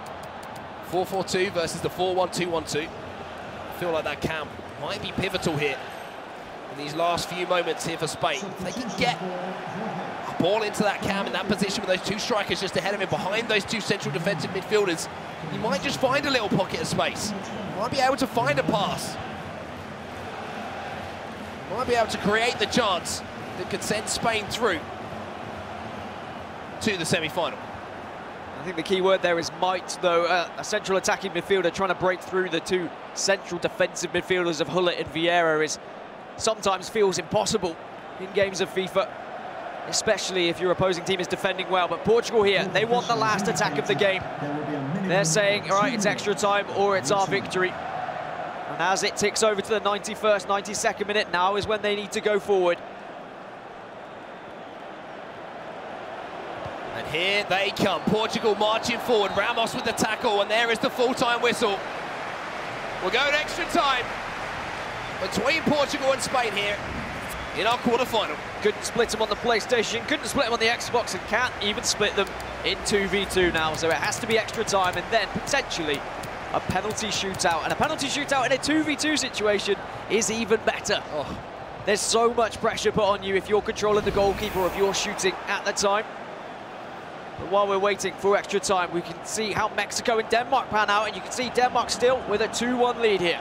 Denmark still on the attack as well. R9's bursting past the fullback there, Ramos, but Van Dijk gets back in to make the tackle. 10 minutes left for Mexico to create something here, to give themselves a chance of making a semi-final at the eNations Cup. Moving back over to Portugal, Spain, into extra time now. No goals to report in the 2v2. Of course, we'll update you on that other game when a result comes in, or if there's an equaliser or even a cushion for Denmark. Which team wants to take the risk in this one? Because I know no one likes a penalty shootout. And even if you say you like a penalty shootout, I know secretly you don't like a penalty shootout. Sure, we all like watching them, but we don't like being in them. Spain on the attack then, Ronaldo. Great ball into Ronaldinho. Cricketa from one, and Ramos has to deal with it. There was a man just lurking over his right shoulder as he went back towards his goalkeeper. Portugal defend well. Messi into Mbappe. And this is where the 4-4-2 might be able to counter-attack well. Hullet, though, wins the ball back. Portugal stream forward again. Messi now. Good tackle from Luka Modric. And you can see what Portugal are trying to do, though. With those runs off the ball, they keep sending Messi down the left and then switching off, hoping that Spain are going to be targeting that left-hand side and track the run, and then instantly switch to one of the strikers and make a run with them instead, looking for one of the lofted through balls over the top. If it pulls off, they should have a chance with a 1v1 with the keeper. But Spain have done very well to react quickly to it. Portugal come forward once more, just before half-time in extra time here in our quarter-final. Pull it into Vieira. The dynamic duo working their way up the pitch. Here's Mbappe. Back to Hullet. Little reverse ball here to Messi. Look for the extra pass. And it was there. But De Gea was quick off his line to gather the ball. And sometimes you've got to be brave and just take that shot in a 2v2. Sometimes you don't want to be the one to take that shot, to miss that chance. And it's all down to your personality traits. Do you seize the moment, or are you one who wants to set up your partner? Possession very much in favour of Portugal, even deep into extra time. But they still haven't been able to find that breakthrough goal. And now things start to get a little bit twitchy, a little bit more nervous. Only 15 minutes left. We're in stoppage time here. Mexico versus Denmark, and Denmark are holding on for dear life here. Just a few more moments and Denmark will be in the semi-finals. Cleared up field. Is that enough? Ramos sends it forward, and I think that Denmark have done it. I think that Mexico's run might come to an end. The referee refusing to blow his whistle. Ramos puts it out, and there is the whistle. Houston and Marcuso. They make it happen in the 2v2, and they'll make it through to the semi-finals. And who's there to join them as well? Aka, a player who maybe could have been on that Danish team. But I think he'll be more than happy to see Marcuso and Houston hurtling towards the semi-finals, where, of course, they will face up against Argentina. Now, Portugal and Spain, we still have to settle this little matter. Spain win the ball back here. And we're inching closer and closer to a penalty shootout here, Dan. Pull it. Ball over the top. Varane's got to track his man here. Does so well. Van Dijk. A little bit of time on the ball to pick a pass. Maldini now at that left-back spot. Here for Spain, and Hullet, all sorts of space in front of him, and he's going to not need a second invitation to go into that space. Hullet driving the entire length of the field here. 3 men come across. Ball into the box to Gea. He hasn't dealt with that in the best way possible, but at least he's dealt with it. And now if we did go to a penalty shootout, it's where the coaches really come into play. Have they done their research? Have they been watching penalties throughout the tournament? Do they know anything on their opposition's style with penalties? Or do you just leave it to your players to go with their gut feeling? Just a little under 3 minutes left in extra time before added on time of extra time, which we can usually imagine around 2 minutes, 3 at most. The possession has been so much in favour of Portugal, and they just need to hold off this attack from Spain now.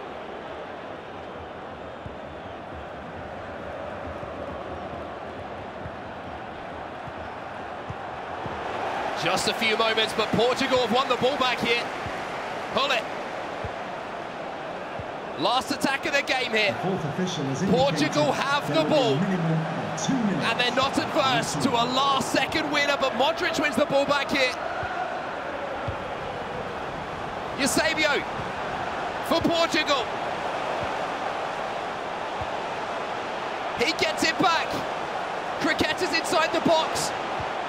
Varane makes the tackle, and it is going to be a penalty shootout here. Penalties, one of the most nervous things in real football, but it translates to FIFA as well, as Eusebio steps up for Portugal to take the first one. Goes left, saved by De Gea. Push to the right. Advantage for Spain. Can they equalise here? But no! Another save! And it's all tied up. Both teams shooting blanks at the start then. Messi now for Portugal. Longer run up here. Tuga steps up, slides in into the left-hand side. Now Spain need to tie things up. Modric steps up, straight down the middle. It's 1-1 here. And it falls back onto Rastarata. He couldn't watch when Tuga was taking his penalty. Steps towards the middle with Patrick Vieira. Sends it down the middle, but stays for David De Gea. Spain have the chance with Ronaldinho to take the lead, but it's gone way wide, and that's a terrible penalty. Pressure got to him. Still tied up then. Portugal step up again. Mbappe versus De Gea, and it's another save. The nerves again to the players here. Spain with a chance to go in front, but no! Another save! Hullet then for Portugal in such a tense penalty shootout. They would put Spain on a must-score penalty if they do put this one down as well. You can see the coach giving a little bit of advice. Hullet steps up, goes down the middle again, and now it's on Spain. All the pressure back on Spain then. Vieira steps up and he scores! Blow for blow here in the penalty shootout, and it's Cristiano Ronaldo for Portugal to step up. Rastarata just can't look yet again as Tuga does step up right into the bottom left-hand corner. Perfect penalty. Side netting from Ronaldo. Now it's Hullet. Now it's Spain, but it's Portugal's time here in London. What a celebration from Tuga. What a reaction from Portugal. And again, the drama is surrounding these Portuguese players, but they stay alive here in London. It was a last-minute winner in the group stages. They couldn't split the difference with Spain in PS4, Xbox, or the 2v2. It had to come down to penalties. But Tuga and Rasta, they've done it. Smithy, Spencer, what do you guys think? Wow, unbelievable drama. Portugal leaving it late again. What drama we've just seen in a penalty shootout, and this is what it means. We saw earlier on Argentina victorious against England 4-1. That is the points difference, as we can see, because Spencer Tex with the surprise loss, which took Argentina through. Amazing. How many times have we seen this, though? One team dominating in the opening day, coming through in the second, and not matching the same standards. Argentina get the victory. England out. Yeah, and of course, Mexico, they are out. Denmark qualified from that 5-2. That is the point score from that game. So Denmark qualified and Argentina qualified. They were the first two quarterfinals. Let's have a look at the results of the other one. Firstly, we've got Portugal. We just saw that, Spencer. Penalty shootout. Portugal again leaving it late to defeat Spain. Unbelievable. So tight. The draws in the opening two games. The Iberian derby went the distance and it was settled with penalties. No one wanted to score a penalty, it seemed. No, I know. So many eventually... different. And of course, earlier as well, we saw France being victorious against Brazil. So those are the teams. This is what it means. The semi-final will see Argentina against Denmark, and the only semi-final is France against Portugal. So we're approaching the end of our stream now. Do not go anywhere, because we will be back at 1400 hours BST for the semi-finals. We'll see you then.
Hello and welcome to the inaugural FIFA eNations Cup live from London in England. It is the final day. We are down to the last 4 teams, the semi-final stage, to see who will be crowned the first ever eNations Cup champion. Spencer, we've seen some amazing FIFA action so far, and of course this is the inaugural, the first of its kind, this event. It's a landmark moment today, isn't it?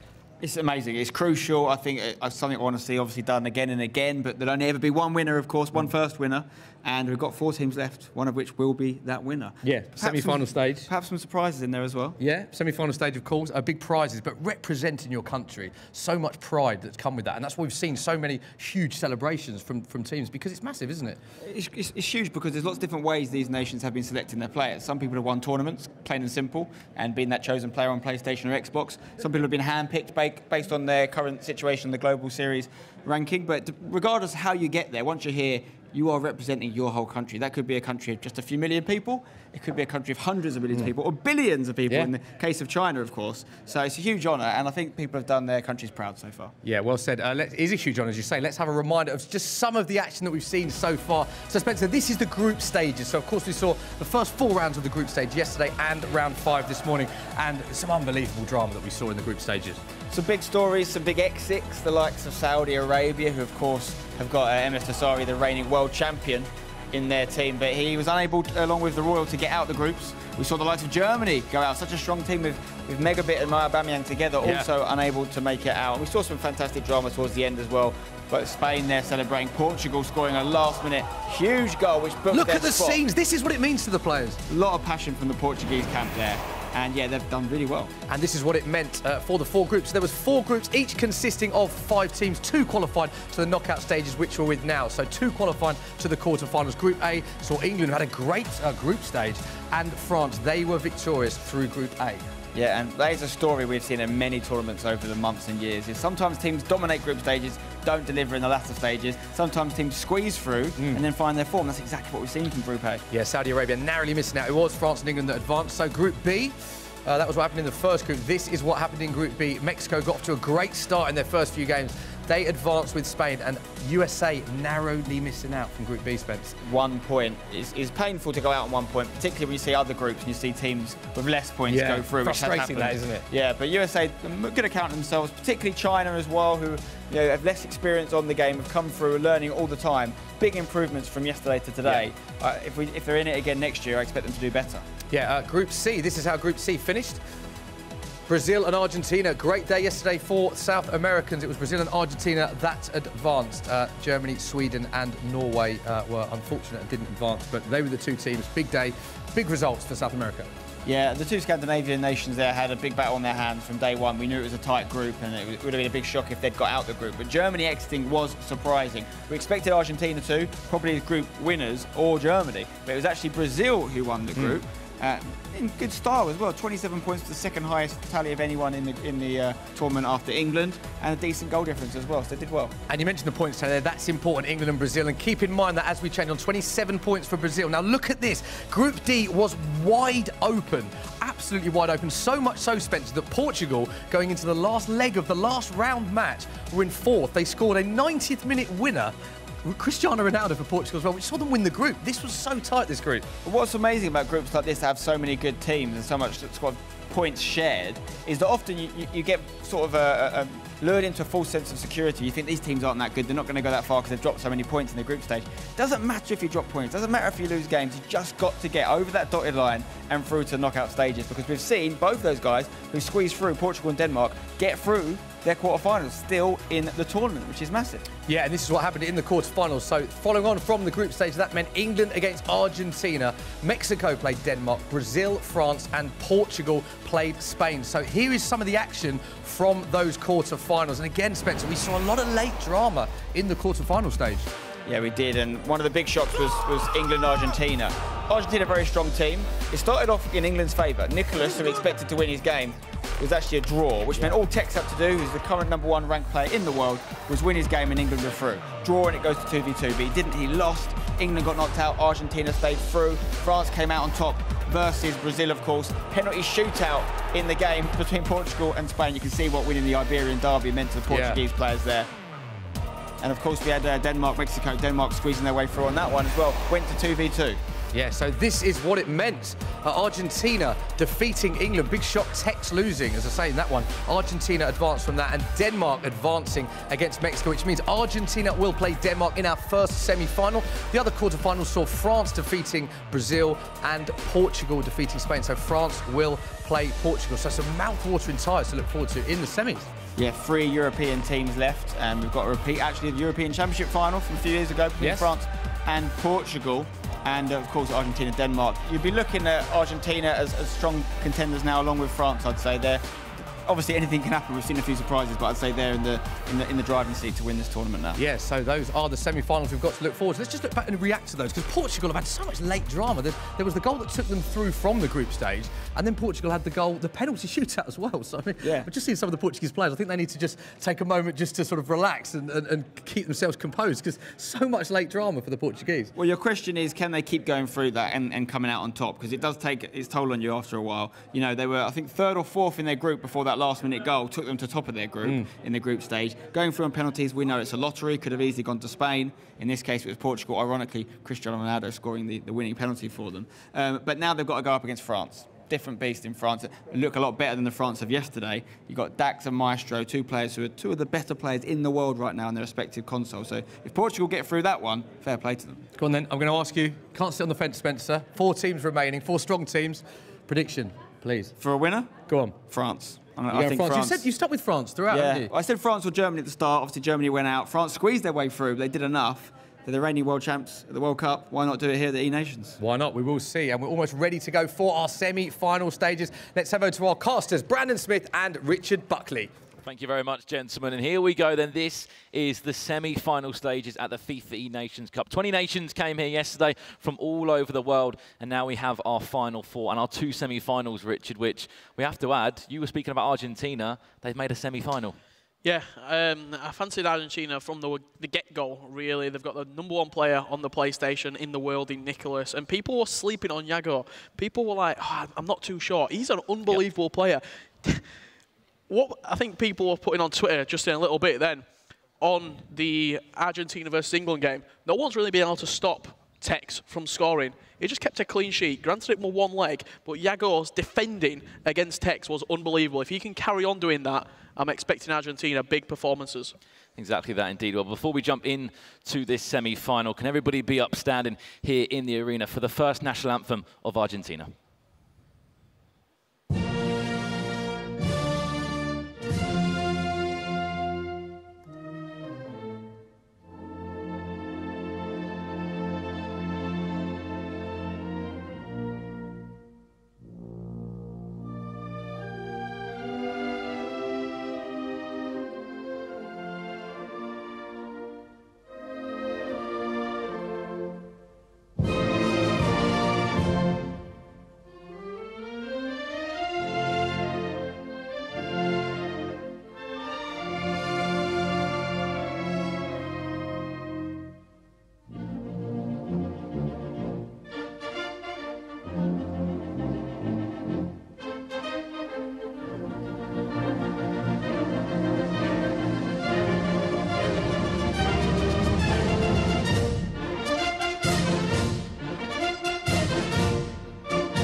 There you go, you heard it from the national anthem of Argentina from Group C into the semi-finals in a win against England along their way. What a team they've got, you mentioned it, Yago and Nicholas. Nicholas #1 on the PlayStation rankings. And Yago, a lot of pressure on him. A PlayStation player on Xbox, performing really well. Yeah, performing very well. 2 players were also performing very well. That Denmark roster, one of the best nations in FIFA history. 2 players have won the FIWC Championship from that nation, Mo Basha and Aga. And now they're looking to add an eNations Cup to that roster with their team of Marcuso and FIFA Houston. They are indeed. So without further ado, again, we are going to go and head over to the national anthem of Denmark.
There we have it.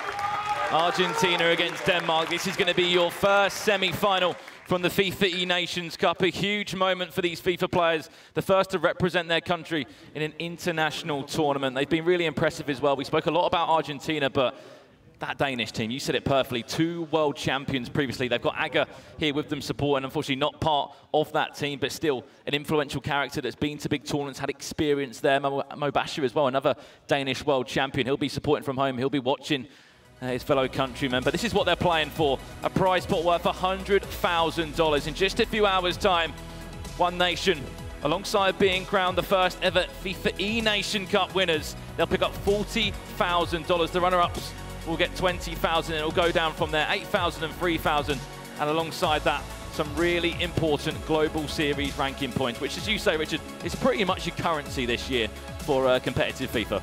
Yeah, it is. That's what these going to buy your way into the tournaments in the latter stages of the year. You're not only playing for the points and the money, but the national pride. You saw it there, especially with that Danish national anthem, singing the heart out was the coach. That's what you love to see. That's how much it means to these nations. And this semi-final, a little bit of FIFA history. FIFA 18, the FIWC finals in the O2 Arena. What was the semi-final? Marcuso versus Nicholas. A rematch, nearly a year on, in another semi-final, in another major tournament. You're not playing for your club this time, you're playing for your nation. It was Marcuso victorious against Nicholas back in August last summer. Who is going to be victorious this time, Argentina or Denmark? As always, the format will stay the same. We'll kick off on PlayStation, so Nicholas against Marcuso, then go over to our Xbox game. But as we've already seen, we don't always need to go to the 2v2. If the first game, obviously, is a clean sweep, if they win their first 2 matches in the 1v1, we won't need that 2v2 game to decide. But speaking of which, in a knockout format, Denmark have experienced that extra game. They did it against Mexico, and they picked up a big result as well. On paper, you've got 4 PlayStation 4 players here, in all honesty, given how the preferred console for these players are. You can see it there on your screen. Who will be playing on the PlayStation, who will be playing on the Xbox for these 2 rosters. It will be Nicholas versus Marcuso on the PlayStation. On the Xbox, Yago, who knocked out Tex and England. His performance did it for Argentina versus Houston, a top 10 player in the world. And then Nicholas and Yago versus Marcuso and Houston, if we have to go to a 2v2. That'll be amazing if we will. Obviously, one of our 2 semi-finals here in London of this afternoon. Marcuso kicking us off first against Nicholas. A point to talk about as well is that the fact that Houston and Yago, both PlayStation players at heart, that's where they've kicked off. That's where they've been used to playing with on the Global Series rankings. They've been moved over to Xbox, and they've both had to perform well. And everyone's been talking about Nicholas of Argentina. What can he do? How good is he? Can he carry this Argentina team? He hasn't needed to. Yago has been fantastic, and he went and beat F2 Tex. I just spoke to Nicholas after that quarter-final result, and he actually said, I'm getting carried right now. I'm getting carried by Yago in this performance and in this tournament. But Nicholas was at the FIWC 2018 finals. Let's have a look back to August, how MS Desari was victorious in the O2 Arena.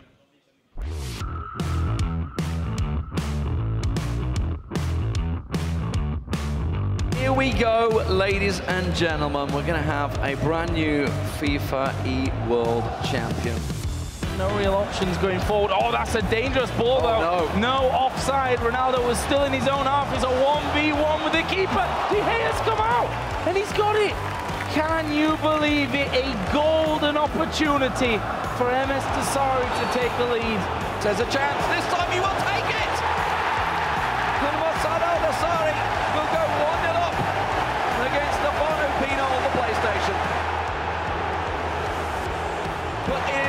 Sari that will score once again in the second half. A big old header coming out from R9. Omri. Cristiano Ronaldo on the bench. Chance. Omri again at 3-0.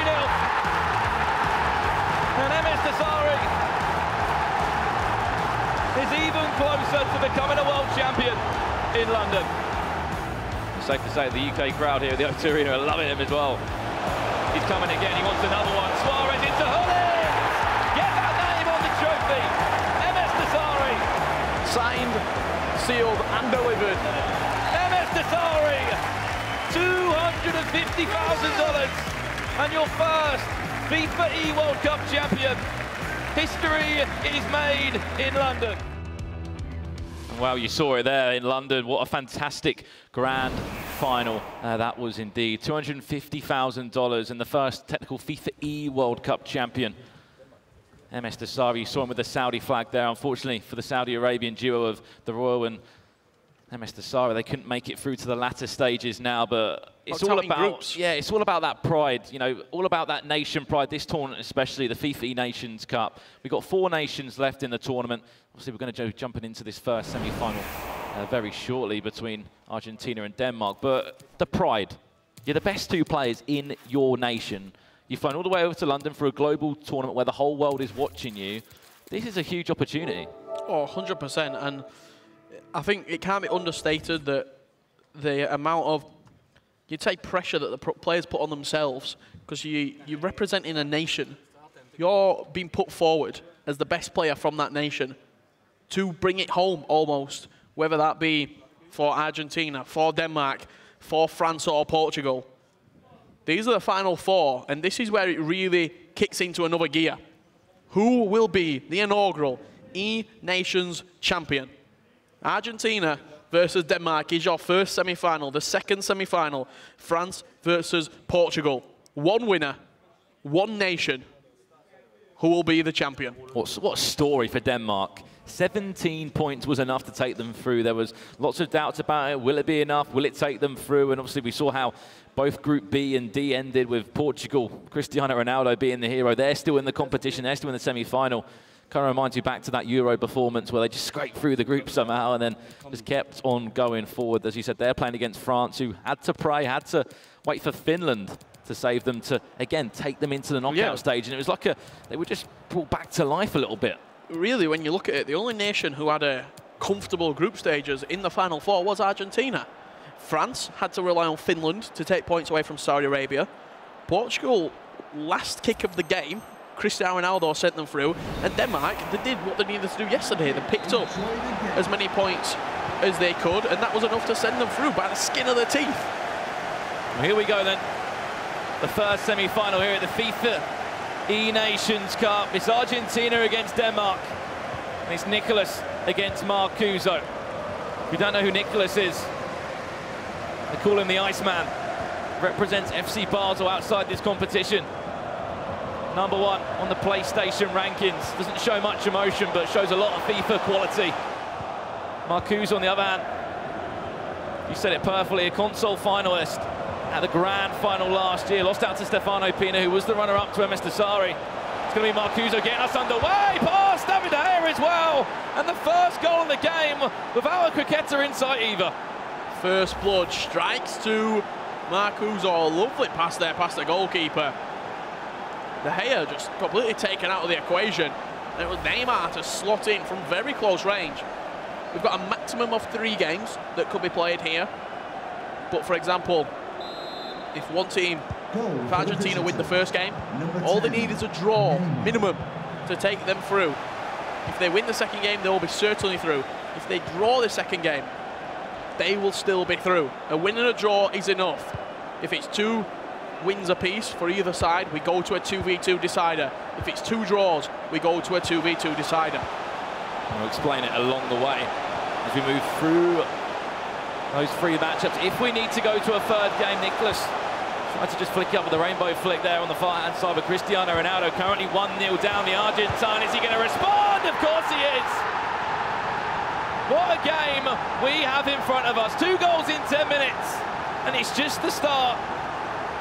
of a huge, huge semi-final. 1 versus 45 on the Global Series rankings. Nicholas from Argentina, he's number 1. He's top dog on the PlayStation. But Marcuso's been hitting a lovely bit of form recently. He had a good performance at the FUT Champions Cup, number 6.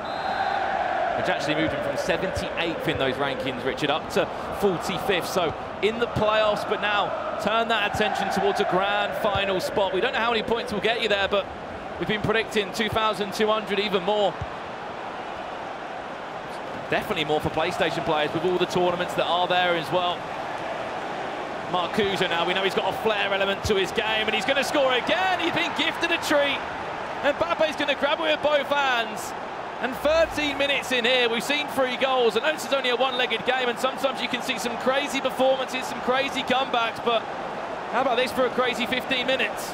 Yeah, De Gea's had a 15 minutes from hell, really. He's had 2 chances that really on another day should be saved. The first one, the ball, a through ball taken out of the equation. That one, you're expecting your goalkeeper to come out and collect that. That's twice now, David De Gea. He got a through ball played past him in the first goal, and that one just dragged out. I don't know if he wanted to collect the ball or not, instead went through his legs. Marcuso looks fresh in this game right now. Nicholas, like he said, he's not been playing well. He said it himself.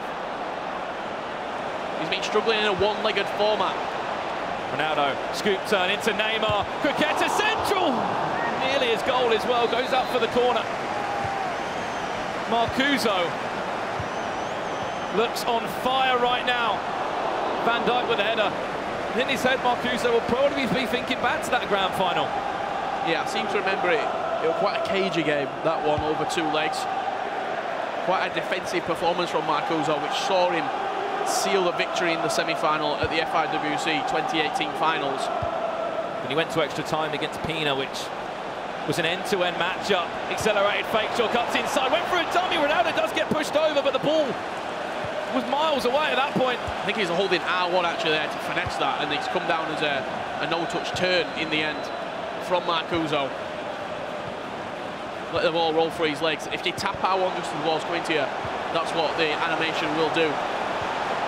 Nicholas now have a chance to respond to Marcuso. Trying to move away from his man. Hullet lost out on the header there. Peter Hullet wearing the Danish kit for Marcuso to pick that ball up. Another big factor that all these players will be feeling as well, that all those people in that nation want to be in this position right now. They want to be representing their country. Of course, you know you're going to be those 2 players. You're going to get a lot of support, but there'll be pros out there that will want to be in your shoes. And if you're not picking up performances, we've seen changes before. We've seen changes in rosters. You look at the French team, that's changed every year. They change it around. All about form. Marcuso and Houston, maybe they are rivals in the eSuperliga week in, week out, but right now they're teammates. They've been put together, they love scoring goals, they love attacking. Scraped through the group, 17 points. The group full of draws was Group D. Cricketa or 2 or 3 or 4, how many more does Marcuso want to do? A little bit of a snapshot on the edge of the box. Could have had maybe a touch to settle that. He's so prominent, he loves using that skill move. I think he was struggling for quite a long time as well, Marcuso, in adapting to FIFA 19. It seems as though that's sort of his comfort blanket, that Cricketa. That's something that he knows is effective. He knows he can utilise it in good areas, especially when you'll see him do it when he's one-on-one with the defender, where he can isolate a player out of position. So as soon as you get into that box, nobody's manually tackling you. No one's running the risk of giving a penalty away. Back to R9. Trying to force that ball through to the ongoing runner of Hullet. For Nicholas. Here comes Marcuso again. Now defensively, there's so many gaps for Nicholas, and Marcuso's finding every single one of them. Runs out of play that time. He knows that's a big mistake. So Alex Telles in at left back for Nicholas. I mean for Marcuso, I should say. An interesting pick over likes of Marcelo, Alexandro. And Alexandro at the back as well on the left-hand side for Nicholas. So no Marcelo in use, no likes of Maldini being pushed out there, or Hullet. Even Van Dijk, I should say. Normally Marcelo we do see back to goal. Nicholas will respond. Never give him a sniffer goal. I heard a reaction from the Argentina booth. I thought Nicholas had broke character almost and gave us a big reaction. It was Yago behind him. He was doing the shouting for Nicholas. Being the story of the competition. Yago, a very emotional player. Maybe that national pride is pouring out from him every time he scores a goal or picks up a huge result. He's always been called the Iceman, Nicholas. Holds that emotion in. We rarely see it unless he's picking up a check or a trophy. Think back to the playoffs last year in Amsterdam where we finally saw that outpour of emotion from Nicholas. It really hit him of how good of a player he was. Carried it over to this year. Picked up a number of LQE victories for himself, console finals. Yet to get a FUT Champions Cup under his belt though. It's one thing he's missing really, alongside a FIWC trophy. Being added time. Period of at least 3 minutes. We'll win a throw in Marcuso, just a chance to see himself out into the half. Get a break, have a word with Houston or your coach. Or potentially have to defend this attack from Nicholas, moving it really well. The Argentine saved into his net as well. A guessing game with the goalkeeper movement. And lucky enough for Nicholas, he guessed the right way. And David still couldn't claw it out of his net. The little build-up play on the edge of the box is liquid from Nicholas. One-touch passing, give and go. He went the right way with David De Gea, he just couldn't get there.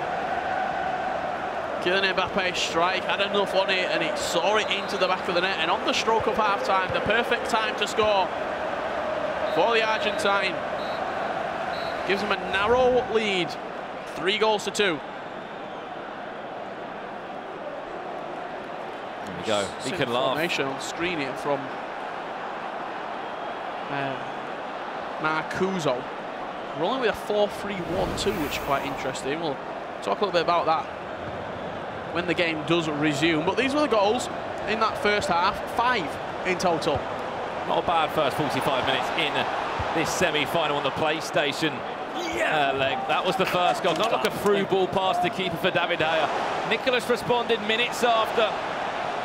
Tried to attempt a rainbow flick, but then I thought, okay, what's going to happen from here? Ramos played into Vieira, went round the edge of the box, into R9, and straight into the right-hand top corner from Mbappe in the end. No mistake from Mbappe. So consistent in and around the box. 99 composure. 99 finishing.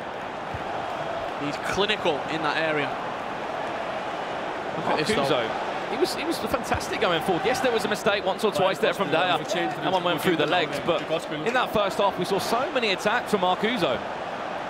2 goals inside 6 minutes for Nicholas. Shows how quickly a game can change in FIFA. Ball gets played back out of the box, I should say, out of the danger area to Ruud Gullit. You'll often see players play out and then play back in. Quite a risky switch of play from Van Dijk. That's where the chance came from. Nicholas capitalised with both hands. Liquid football as well, wasn't it, from the Argentine? Being finished off perfectly by Kylian Mbappe at the break. As we said, these are one-legged matchups. We play a PlayStation match and an Xbox match. That's the minimum amount of games we will play. If we need to play that last game as well, depending on if both games are a draw or each team both wins a game. It's been the same format throughout the group stages. Now into that semi-final area. 3 or 4 cricketers again. You don't know what we're talking about. It's a skill move. And the ball just moves from left foot to right foot. That one right there. I'd love to see a cricketer count in a game. He would probably do the most out of any player. He's been known for it. The cricketer king. Whether it's at North, whether it's in the E-Superliga of Copenhagen. Whether it's for Denmark. Here at the FIFA eNations Cup. Here comes Nicholas again. Be moving it so well when he attacks forward. As far as Ronaldo, ball roll or 2, cricketer or 2 as well. Yeah, Nicholas has got that in his locker as well. Don't count him out. Such an important skill move that can help. Yeah, you have to have it. You have to have an array of, a smattering of skill moves. An El Tornado and a Lacqueta. And Elastico now coming into the fray more and more. This ball roll, drag back combination. These just have to be ingrained on the brain. And used at the right time as well. in the right areas. Even this far out, he's bringing them into play. Nearly 60 minutes into this game. Slight advantage to Nicholas. Did draw against Tom from England in that last match up there and had to pray that Yago could go and do the job, and he did it against F2 Tex. What a clearance, that is goalkeeper to... Look at that run as well. Eusebio just little dink. Mbappe's at the back post, went for it. Within 3 passes there, he's gone from goalkeeper to striker. If the final ball would have been accurate, he's in on goal. Big switch of play from Modric to Alexander, the choice at left back for Nicholas. Mbappe with the little dink into the box. Ronaldo was there, R9 was there too. Nothing more than just a shot into David De Gea's hands. Will win a corner. And what can he do from here? Has he moved anyone in the box? Can we see that? Just looking across now. Played short, Modric with a flick on. Acrobatic effort from Cristiano Ronaldo. I think that was Ramos on the line. By the front post, had to just clear it away. Non-stop pressure at the moment. There's Marcuso, most of the attacks in the first half. Look at this chance right now. You can see it's Eusebio making a movement on the top-hand side of your screen. Ball turns over there. That's what Patrick Vieira's in the team for. Such a unit. A workhorse in midfield. You'll see the ball get turned over. Whether it's through Hullet, Luka Modric, Vieira at that centre mid CDM position. One of the most instrumental positions on the pitch. It's so important to have a good player in that position. I think I'd rather have a 94 Hullet in midfield and a gold striker up top. Now to Neymar, Croqueta all free. Defended well by Van Dijk. Falls back to Vieira in the right place, right time. Step over into the shot, short in the rebound. What a save! Huge save by team of the year, David De Gea. Nicholas's goalkeeper movement is up there with the best that I've seen on this game. He did the exact same against Tom last kick of the game. Tom dinked it to the back post. He had a bicycle kick volley towards the goal, and Nicholas manually moved him all the way to the left-hand side. He took the risk. Not only does it show that he's willing to take the risk, but it shows that he's learnt the game to such an extent that he knows where the shot from the certain position on the pitch, the best possible chance of where it's going to go in the goal. If you're on a certain angle, most of the time, if you play a lot of FIFA, you know that that ball's going to go across the goal. You know the tendencies of a lot of FIFA players. Now, it tends to be near post. You're going to move him to the near post. It's just going to happen. And also, to anyone at home that might understand the mental side of that, he would have to predict that. You know, he's picturing the match scenarios in his head, Nicholas, and he's just chosen one of many options to go with. He's matched up with the shot. And a huge save in the end from David De Gea. Does go out for a corner. Now can Marcuso capitalise on this? Plays short to Eusebio into a drag back.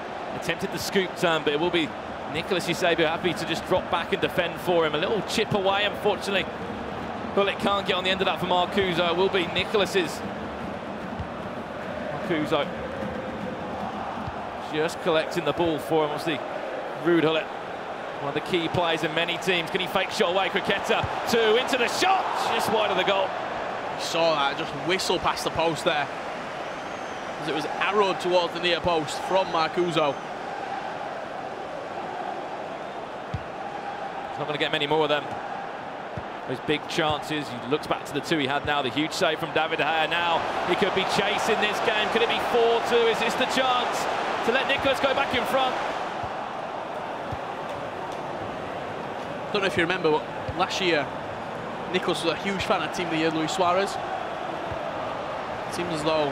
Has he got a replacement this year? It looks like it's Eusebio up top for it.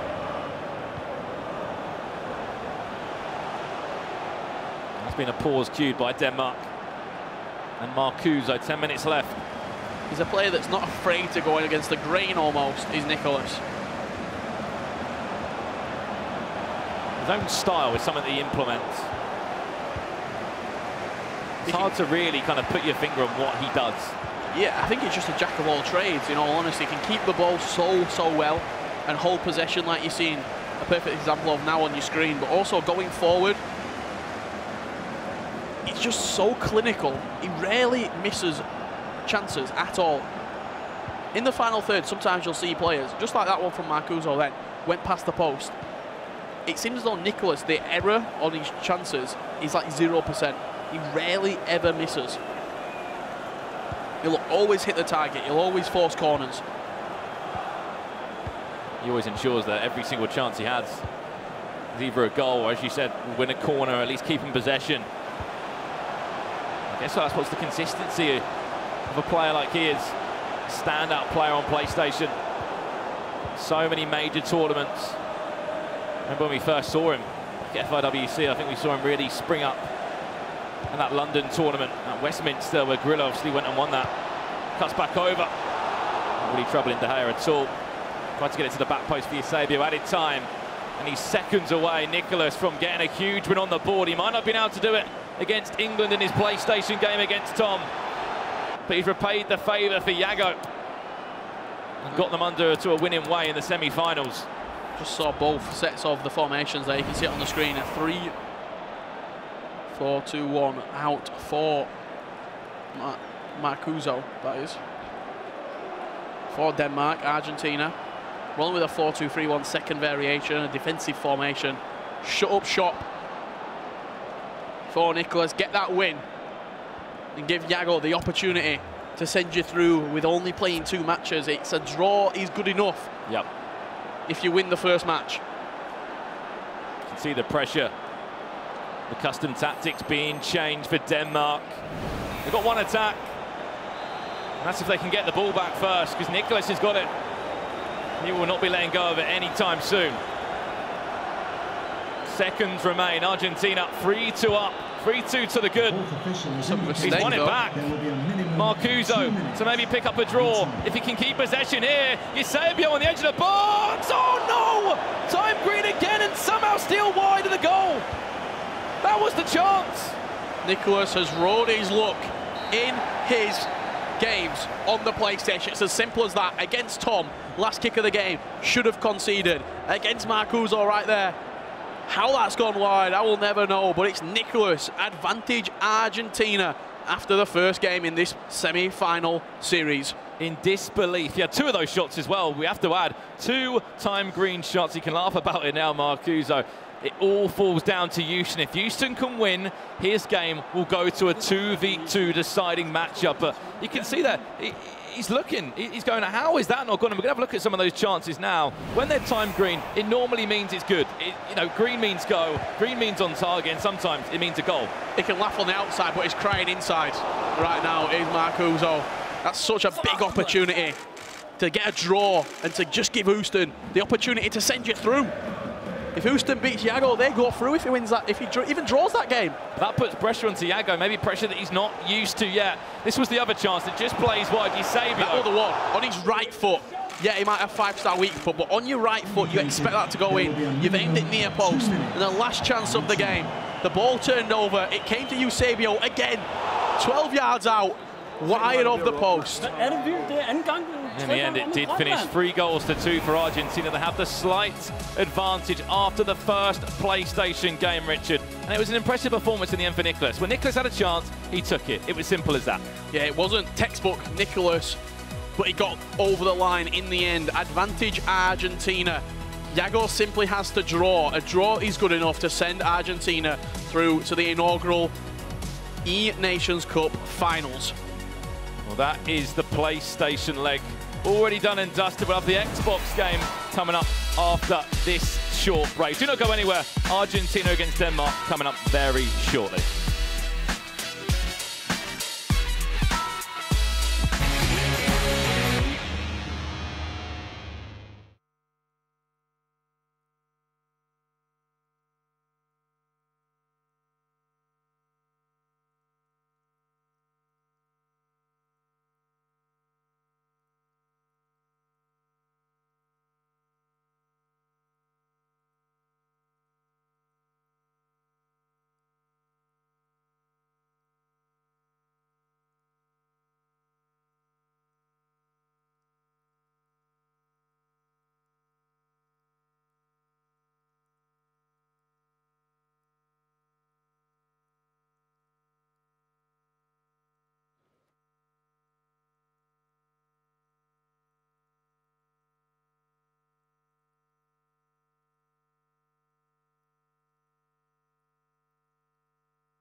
Welcome back to the FIFA eNations Cup here live in London. We've just had our first semi-final.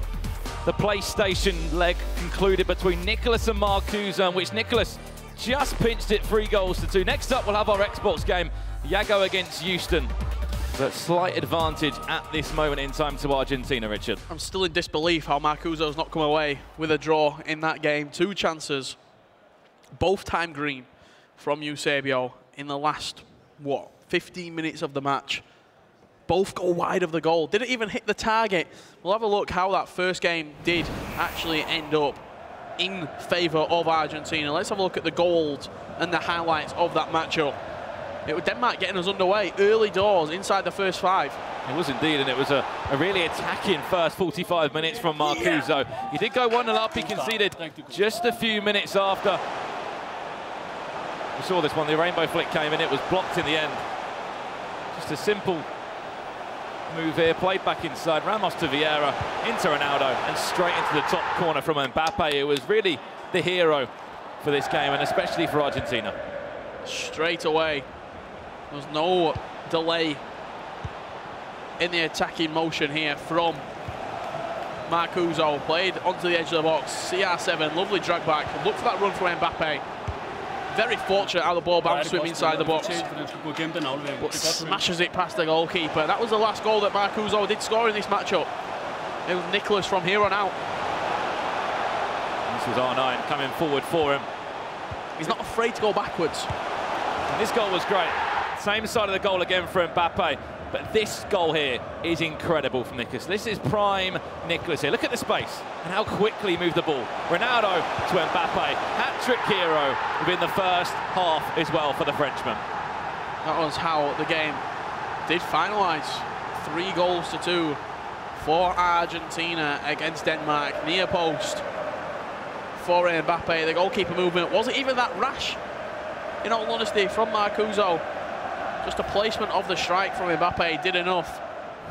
And that is how the game did finalise. 3-2 Argentina. Houston is now in a must-win game. It's as simple as that. If he draws, if he loses, Denmark go out. It's in Houston's hands. Win, we go to a 2v2. Any other result, Denmark go out and Argentina go through to the final. Oh, Houston will know this. Houston is a man for a big game. Let's go back to Paris last year, around this kind of time, Easter time. Was it April or May or so? It was a FIFA E-Club World Cup, another big tournament, part of the FIFA 18 Global Series at the time.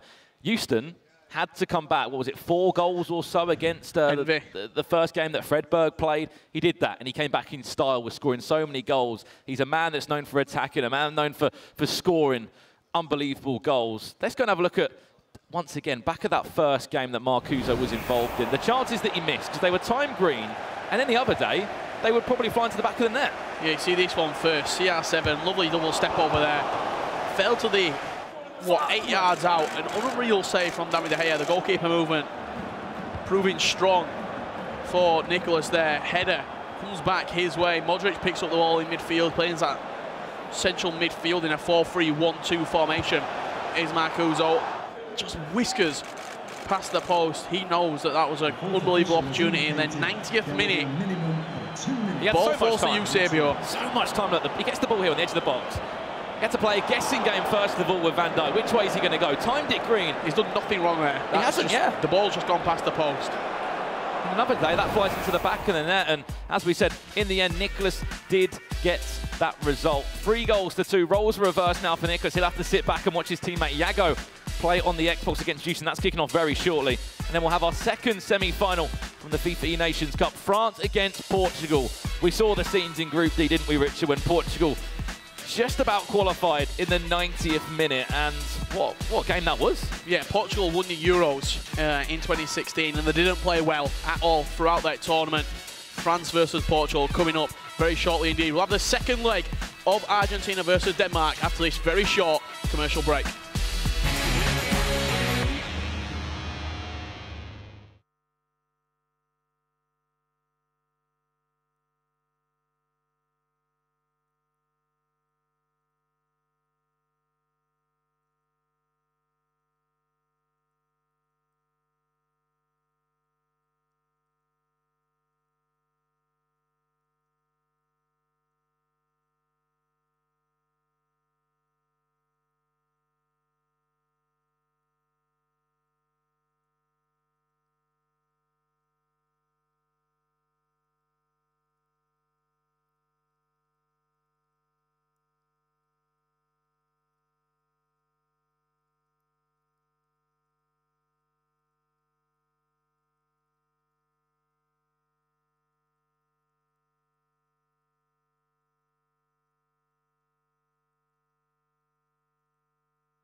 Welcome back to the FIFA eNations Cup, live in London. We're at the semi-final stages. Leg 1 is completed between Denmark and Argentina. And we're about to get underway with the Xbox game, Brandon.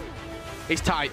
It is really tight indeed. These are your 4 nations on the screen. 20 arrived yesterday for group stages, and now we are down to the last 4. We've seen the first game, as we said, Argentina with a slight advantage. There they were winners against Denmark. It was Nicholas, 99, with a 3-2 victory against Marcus. So we will have France against Portugal a little bit later on this afternoon, but now it's time for Iago to step up to either ensure they get that win or at least a draw. That's all they need. A draw would still ensure that they would go through to the final. On the other side, Houston.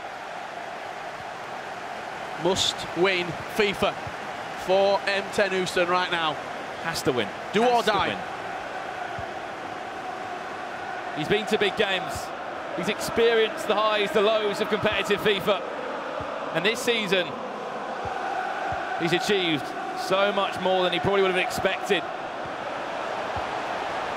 Iago now, can he get us underway? I'll tell you what, Iago, some of the FIFA that Iago's playing has been really, really good, like next level FIFA. That little play there to open him up in the opening 4 minutes was so slick. If you are just joining us, Argentina eliminating England earlier on today. It was a 1-1 draw between Tom and Nicholas, the man that you just saw on your screen in the PlayStation side, the #1 player in the world. F2 Tex defeated by Iago. A real, you'd say, shock, in all honesty. People were expecting Tex to go on and win that game and send England through to the semi-finals. A little word about Iago. Obviously, he's playing with Nicholas, who's got a huge reputation, not just in Argentina, but in the FIFA world. Do you think that's meant that he's up to, clearly up his game, perform to that level of Nicholas? He saved them against Tex. He carried, in all honesty, in that quarter-final. Deflection, fell kindly, and he's going to take her back, and Argentina 1-0 up. An opportunity that just fell to the feet of the Brazilian. I have no idea what happened there. Deflection of Van Dijk. Ricocheted off the hands of David Gea. De Gea on the floor. Neymar was quickest to react. 97, Team of the Year. Neymar Jr. sapping in from close range into an open goal. And now it really is pressure building upon Houston. A draw is simply not good enough. He knows that. Opportunity taken with both hands for Neymar.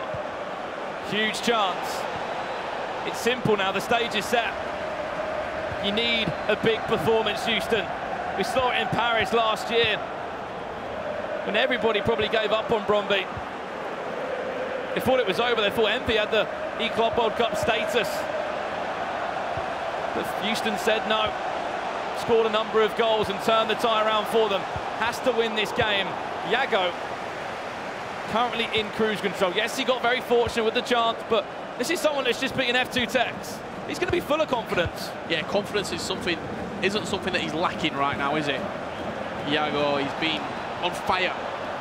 In all honesty, 27th on the Global Series rankings on the PlayStation 4, partnered with #1 in Nicholas. And as you were saying earlier, having that player in Nicholas next to you, it just gives you an extra 10%.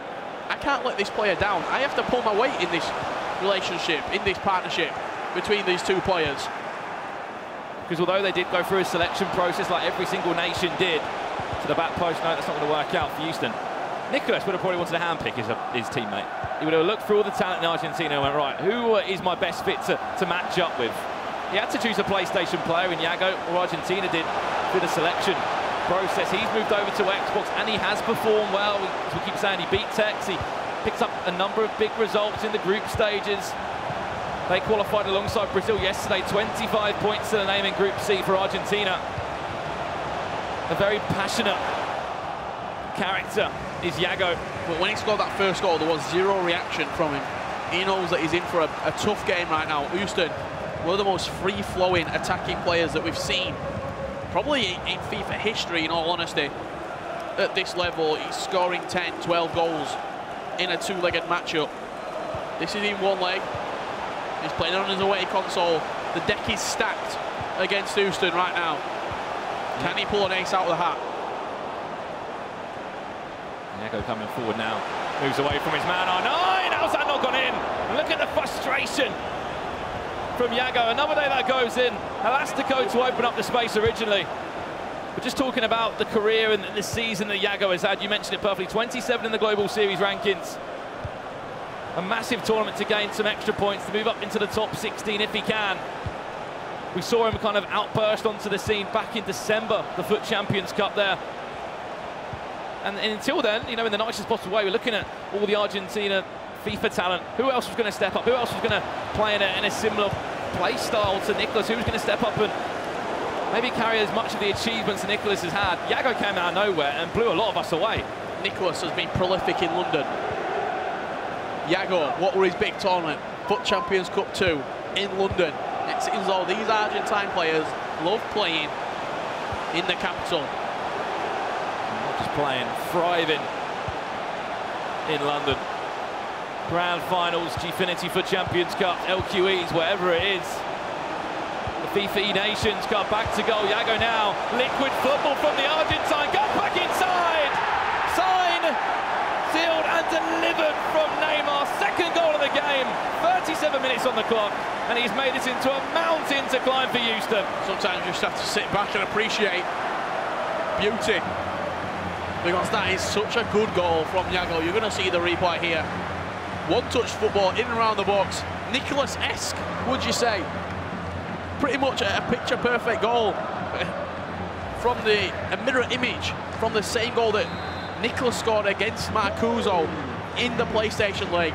On the Xbox League, he's replicated it with the same result. 2-0 up, Argentina currently cruising to an eNations Cup final. He needs a reaction. Denmark need a reaction. Everybody will be watching at home. It could be a lot worse for him. There's the through ball. Here comes Mbappe to the back post for Ronaldo. Why not? Had a shot from there and saved away for a corner. It's a confidence that you're playing with, shooting on angles like that.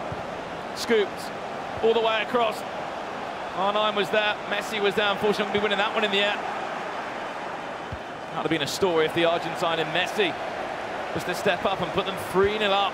62% possession, 2 goals. I think Houston's registered a shot on target. It's a tough position to be in. The pressure's on you. Of a whole nation to get yourself through to a huge final. The first ever FIFA Nations Cup. History is being made in every single round, every single game that's being played. Into half-time, where we'll be getting a few words from Marcuso and his coach. Not 3-0 down. It is. And it's going to be Neymar that scores this.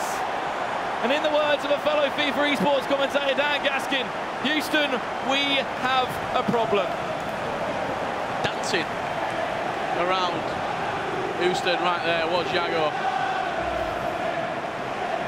Just look at the feed. You just can't put it into words how impressive Argentina have been. Running out of superlatives to describe this performance. And it's not from Nicholas, the man that we're talking about. It's from Yago. Yago has been the star of the show. He's been the Lionel Messi of Argentina at the FIFA eNations Cup. Coming into it, you speak about Argentina, everyone's saying Nicholas. Nicholas this, Nicholas that, Nicholas is going to carry. Yago has been superb. Yeah, he's pulled his weight and some now. And if anything, he's pulled Nicholas along with him at times and said, right, you might be #1 ranked in the world. You might have achieved all this and won all these trophies, but this is for our nation. We're in this together. You still see the talk between the two players, giving feedback right now, chatting. Argentina. What are you saying to Houston right now? If you're a coach, I'm throwing you in there. No one's saying anything, in all honesty. He knows what he has to do. There's not going to be a coach who can come in and tell him what he has to do. He knows what he has to do, and that's play the FIFA Houston style of play that we know he can. He's got 45 minutes to score 4 goals. Is it possible? Yes. Will he do it? Probably not. And we see miracles happen in big tournaments. But it's still a draw, Richard. A draw will still send Argentina into that final. That's why I can see where you're coming from, because 3 goals from what we've seen in that first half just doesn't look like it's going to happen, especially if Iago goes and gets a 4th. And if he goes all attacking, if he puts 3 at the back, there's going to be gaps that are going to appear. He went 3-4-1-2, did Houston. Show us a bit of that flair, Houston. This is massive now for Denmark. Parried away by the hand. No idea why he's parried that one away. Chipped up, crossed over. Surely that's going to be a goal off the bar. And sometime when your luck's not in. It's just not falling for Houston right now. You can see how exposed he is at the back as well. Iago coming forward. He's got no rush to go forward as the Argentinian. Oh, it could be 4-R-9. He's got a bit of space. Chip ball to R9. Stopped and turned on the ball. He thought it was game over, did Iago. Seems like everything's just going wrong. You said the defenders falling over each other. The chances you're creating, hitting the post, hitting the bar. Van Dijk at the back post. Ended it downwards. Just wide of the head. Goal. For a goal kick now for Denmark. But if that chance goes in, it sparks something. We've all been there. If you play FIFA casually or competitively, when you're 3-0 up and you can see that first goal, that bit of doubt, that seed of doubt just gets planted in your mind. If he can get a 4th, it will certainly be over. Scooped up into the cross, R9 was there, headed away again. But until Argentina knocked out England, they weren't really getting talked about too much. They were more about England, Portugal. They were the ones making the noise. But sometimes it's France making the noise. If people aren't talking about you, you don't have that extra pressure. They went under the radar. And then they knocked England out. They said, that was an exclamation point on their performance. We are here, and we are looking to win the FIFA eNations Cup. 3-0 up with 30 minutes left to go. FIFA Houston needs a miracle. He's good enough to do it, that's the thing. Messi. Back to Neymar. Needs a bit of hope, needs a bit of luck to just fall his way. Eusebio into a shot. Defensively, he's been superb, Iago. Oh no, this time, he does score eventually. How many time green shots does it take to get one on target or get one into the back of the net for Denmark? Just need a slice of luck. 3 goals in 30 minutes needed to force a 2v2 situation. It is not out of the realms of impossible. That's why at half-time I said probably not. I didn't say it weren't going to happen. I've seen FIFA Houston turn games over in remarkable, well, it's a good time to score, isn't it? almost impossible situations before, and he's done it. If there's one man that you put at the helm to steer this ship to a 2v2 game, it is FIFA Houston. R9 finally got a goal. 63 minutes on the clock. All the pressure paid off for him. He did get a goal, still needs 2 more. Iago, an emotional player. Iago, a young player still. He's been around the scene for a while, but maybe lacking that extra tournament experience, the big tournaments in the end. If he can score again, I'll be quiet, because that will be game over. But if Houston can start building into something, fake shot into a scuff shot. No idea what's happened there. Houston's just saying, someone at the back, take control, please. Put a name on it. He needs just somebody on the pitch to take this game by the scruff of the neck. Otherwise, Iago's just going to be laughing. He's going to keep the ball, see out the match. And he's done so well in that first half. If he scores again now, it'll be over. It'll be a grand final for Nicolas and Iago. And Argentina, the first team in that grand final. Then they'll be waiting for France or Portugal. Ramos, superb at right back. It's like his new position now. Defending has been so solid. He was solid against Tex for the majority of the game. Only a couple of times Tex looked dangerous in this game. Houston, there's the chance. Oh, no driven. A mix of goalkeeper movement and last-ditch defending.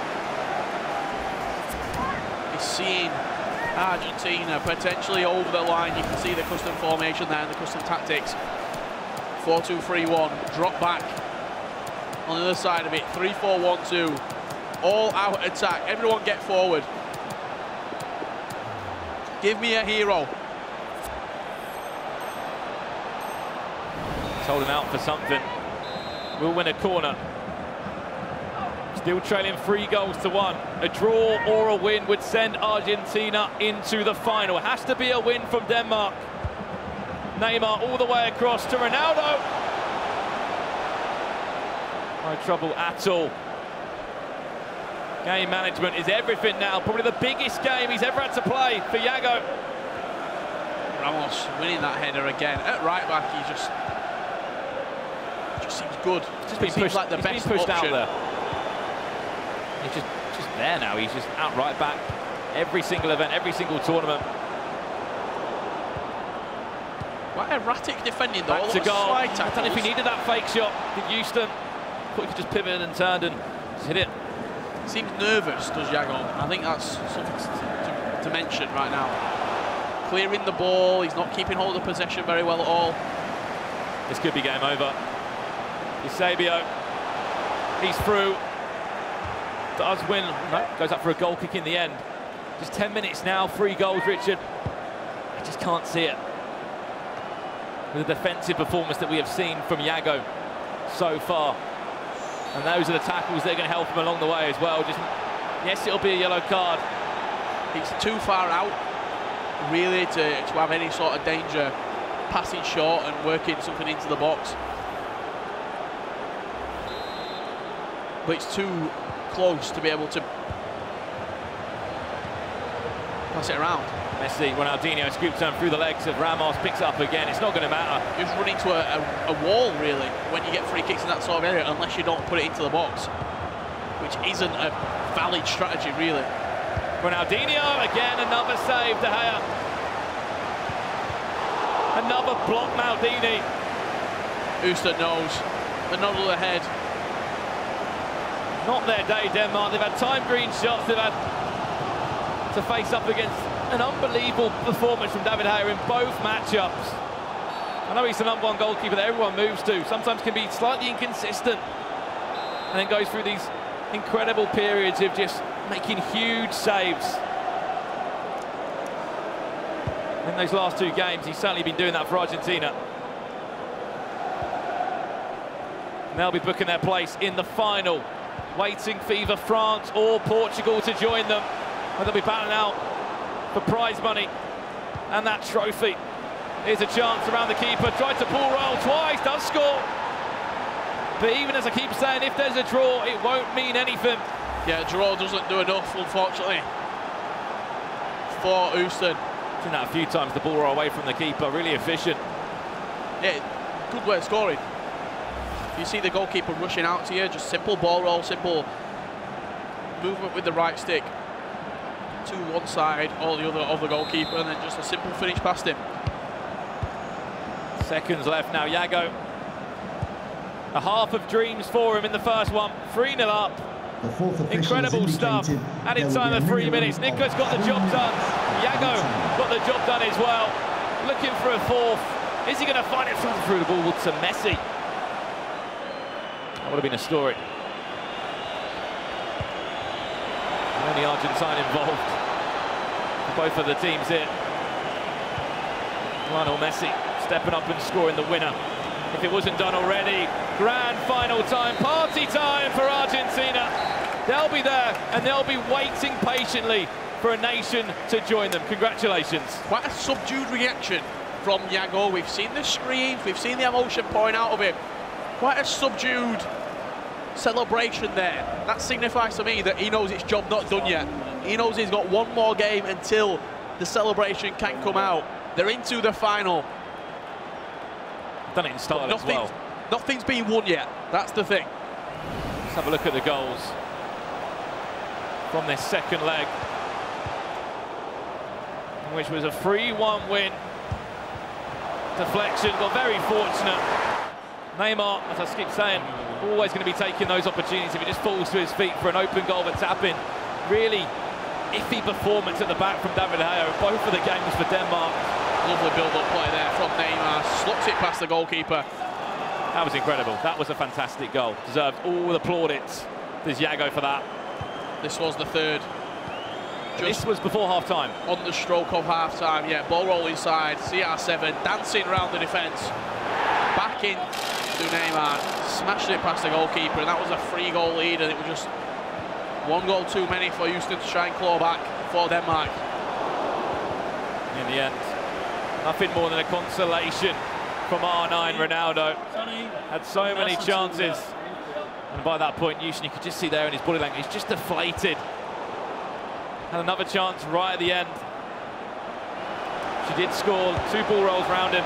Again, a draw would have still been enough to send Argentina through. It had to be a win, and you can see as well from Marcuso there, just the disappointment. They got so close, and in Marcuso's mind, he's thinking, from my game, those 2 chances I had, those 3 chances I had, big saves, missed opportunities, and in the end, it's going to be Argentina going through to the grand final. Confirmation of that result. It only took 2 games for Argentina. 3-2, 3-2 from Nicholas and Iago, and Denmark go out in the semi-final stages. Argentina into the final. Let's have a word with the PlayStation number 1, Nicholas, who's with Anna. Thanks, guys. I've got Nicholas here. Nicholas, you guys just got your way into the grand final. How are you liking playing at this event? You seem to be performing very well on these team events. Yeah, luckily we are in the final. I prefer play, it depends. I prefer team because we play 2v2. For me, 2v2 format is the best at the moment. But for sometimes when you lose, the sensation is not too good. But I prefer 2v2. Well, you seem to be playing great in the 2v2. Now you're going to have a tough game coming up in the final. If you could choose, who would you rather go against? For me, it's the same. You need to win everyone. Well, good luck. Thank you so much, Nicholas.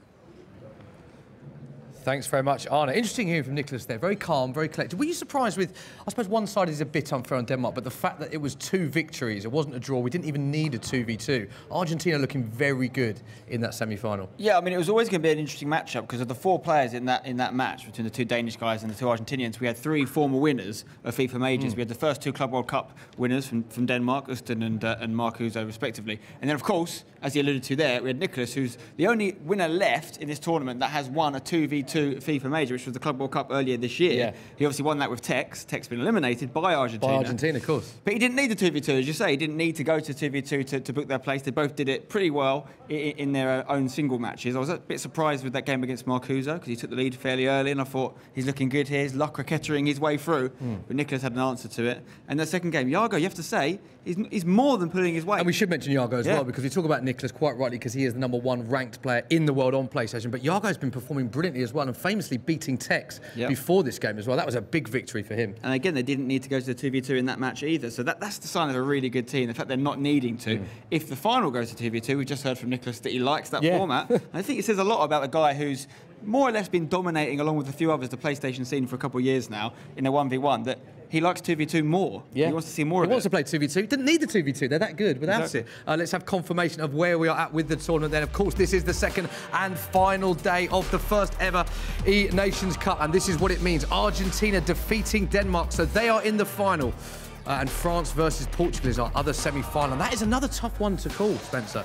Yeah, it's going to be an amazing game. As we mentioned earlier, it's a repeat of the Euro 2016 finals, of course, which Portugal came out on top of that late goal from Adair. But I do believe, I don't know if they're still doing it or not, but the Portugal guys had Adair on their bench just as an option in this tournament. I'm not sure if they were introduced. Imagine the scenes if they did and he scored. That. Very unlikely. But obviously Cristiano Ronaldo, Eusebio, there's a number of Portuguese options in there they could use. Don't think I've seen them use Luis Figo yet, who's an icon as well. But no, it's going to be a really good game. France, you say, are the favourites, but Portugal keep finding ways to win. They do keep finding ways to win. Time now for a quick break, but do not go anywhere because after this break, it will be our second semi-final between France and Portugal. We will see you very soon.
You off? Yeah. Oh, NHL, sorry. Yeah. Yes. So basically, we talk a little bit, and then you just give us a cue to go to the anthem, basically. Cool. France first, yeah. Perfect.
Hello and welcome back to the inaugural FIFA eNations Cup. We are live here in London, England. It is day 2, the final day, and we are moments away, Spencer. Soon we will find out who will be crowned the first ever eNations Cup champion. Not a lot of action to come, but some great action to come, because this is where we're at.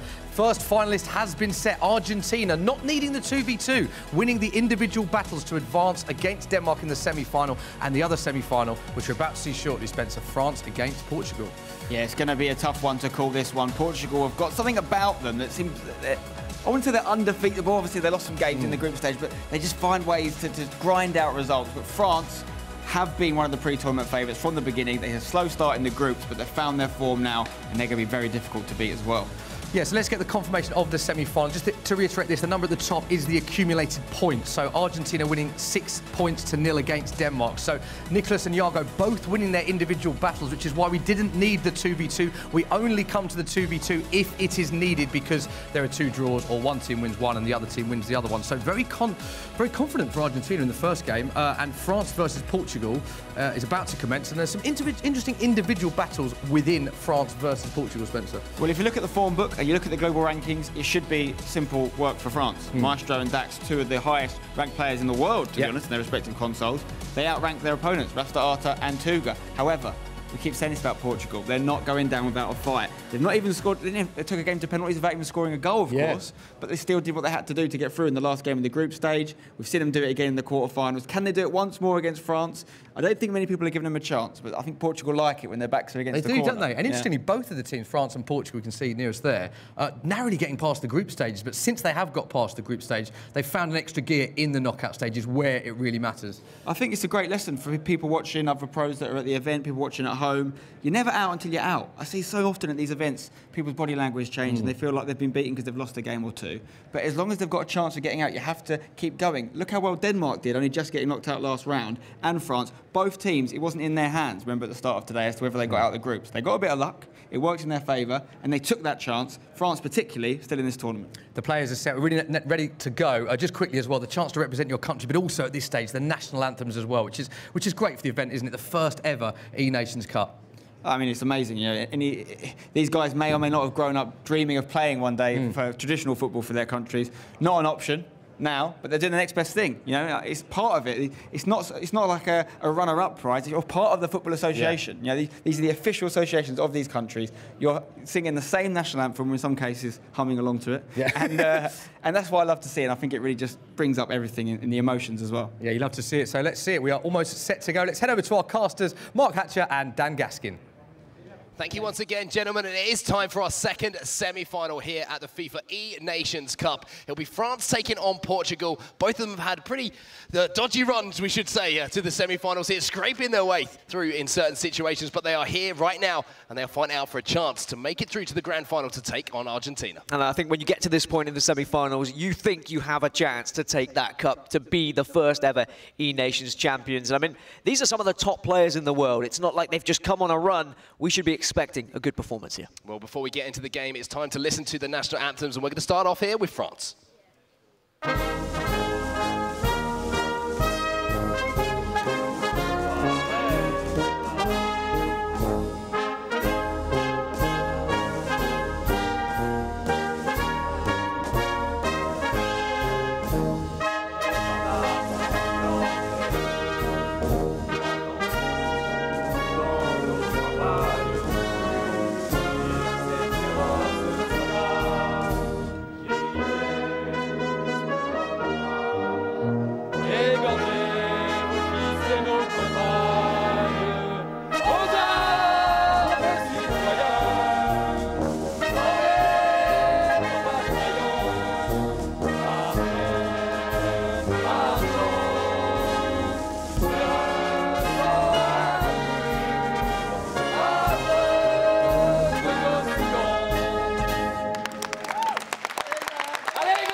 Fantastic stuff there from both of the players and their coach. Dax and Maestro look ready for this semi-final. But let's talk about Portugal, their opponents. They've scraped their way through to the semi-final, made it here on penalties on that quarter-final win.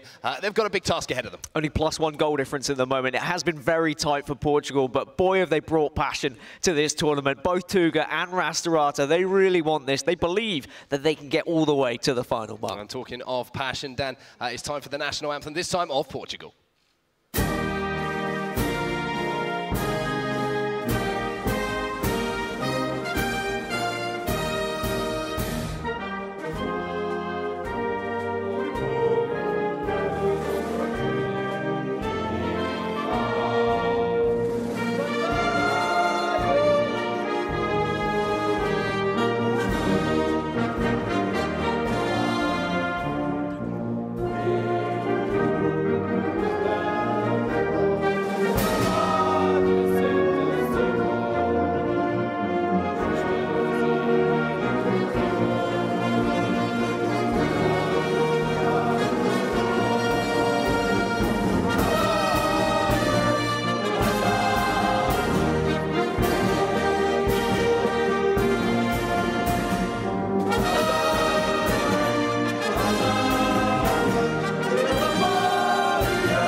Fantastic stuff then from the Portuguese players. They're getting ready now. They're going to be just moments away from kicking off our semi-final. We're going to go for a very quick break while they get things finalised. Don't go anywhere. We'll be right back.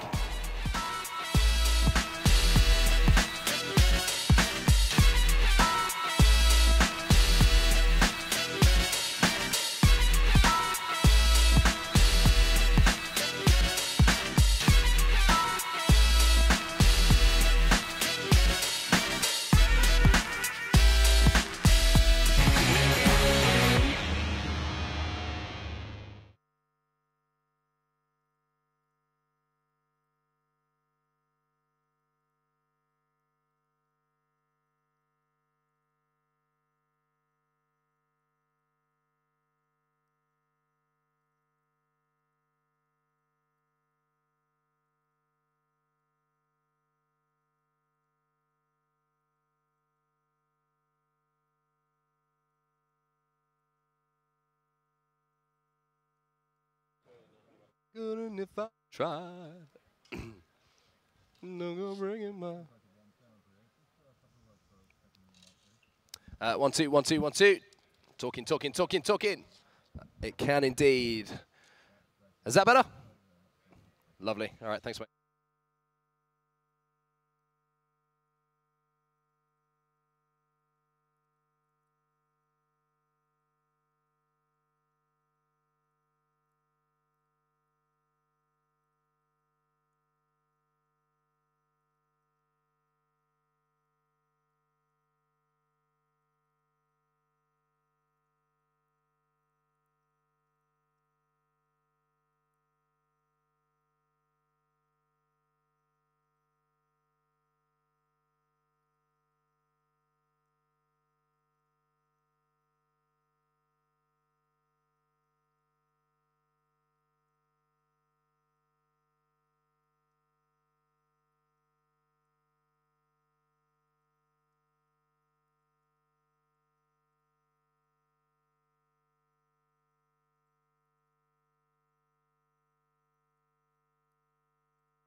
Welcome back, ladies and gentlemen, to the FIFA eNations Cup, and it is time for our second semi-final, where France will be taking on Portugal.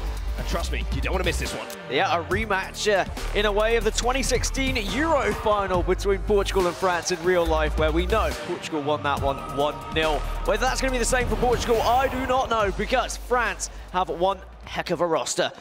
Maestro and Dax, two of the biggest players in the scene at the moment. Two players we should expect to be seeing at every tournament from this point onwards in the season.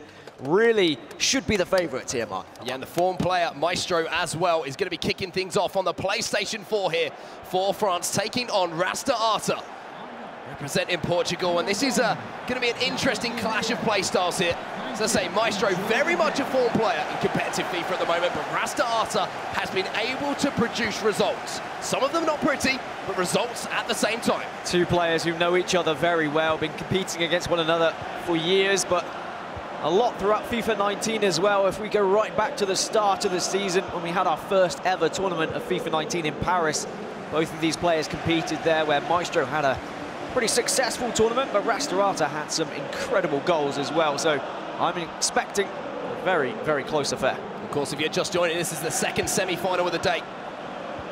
And the winner of this has a date with Argentina in the grand final to crown the first ever eNations Cup champion.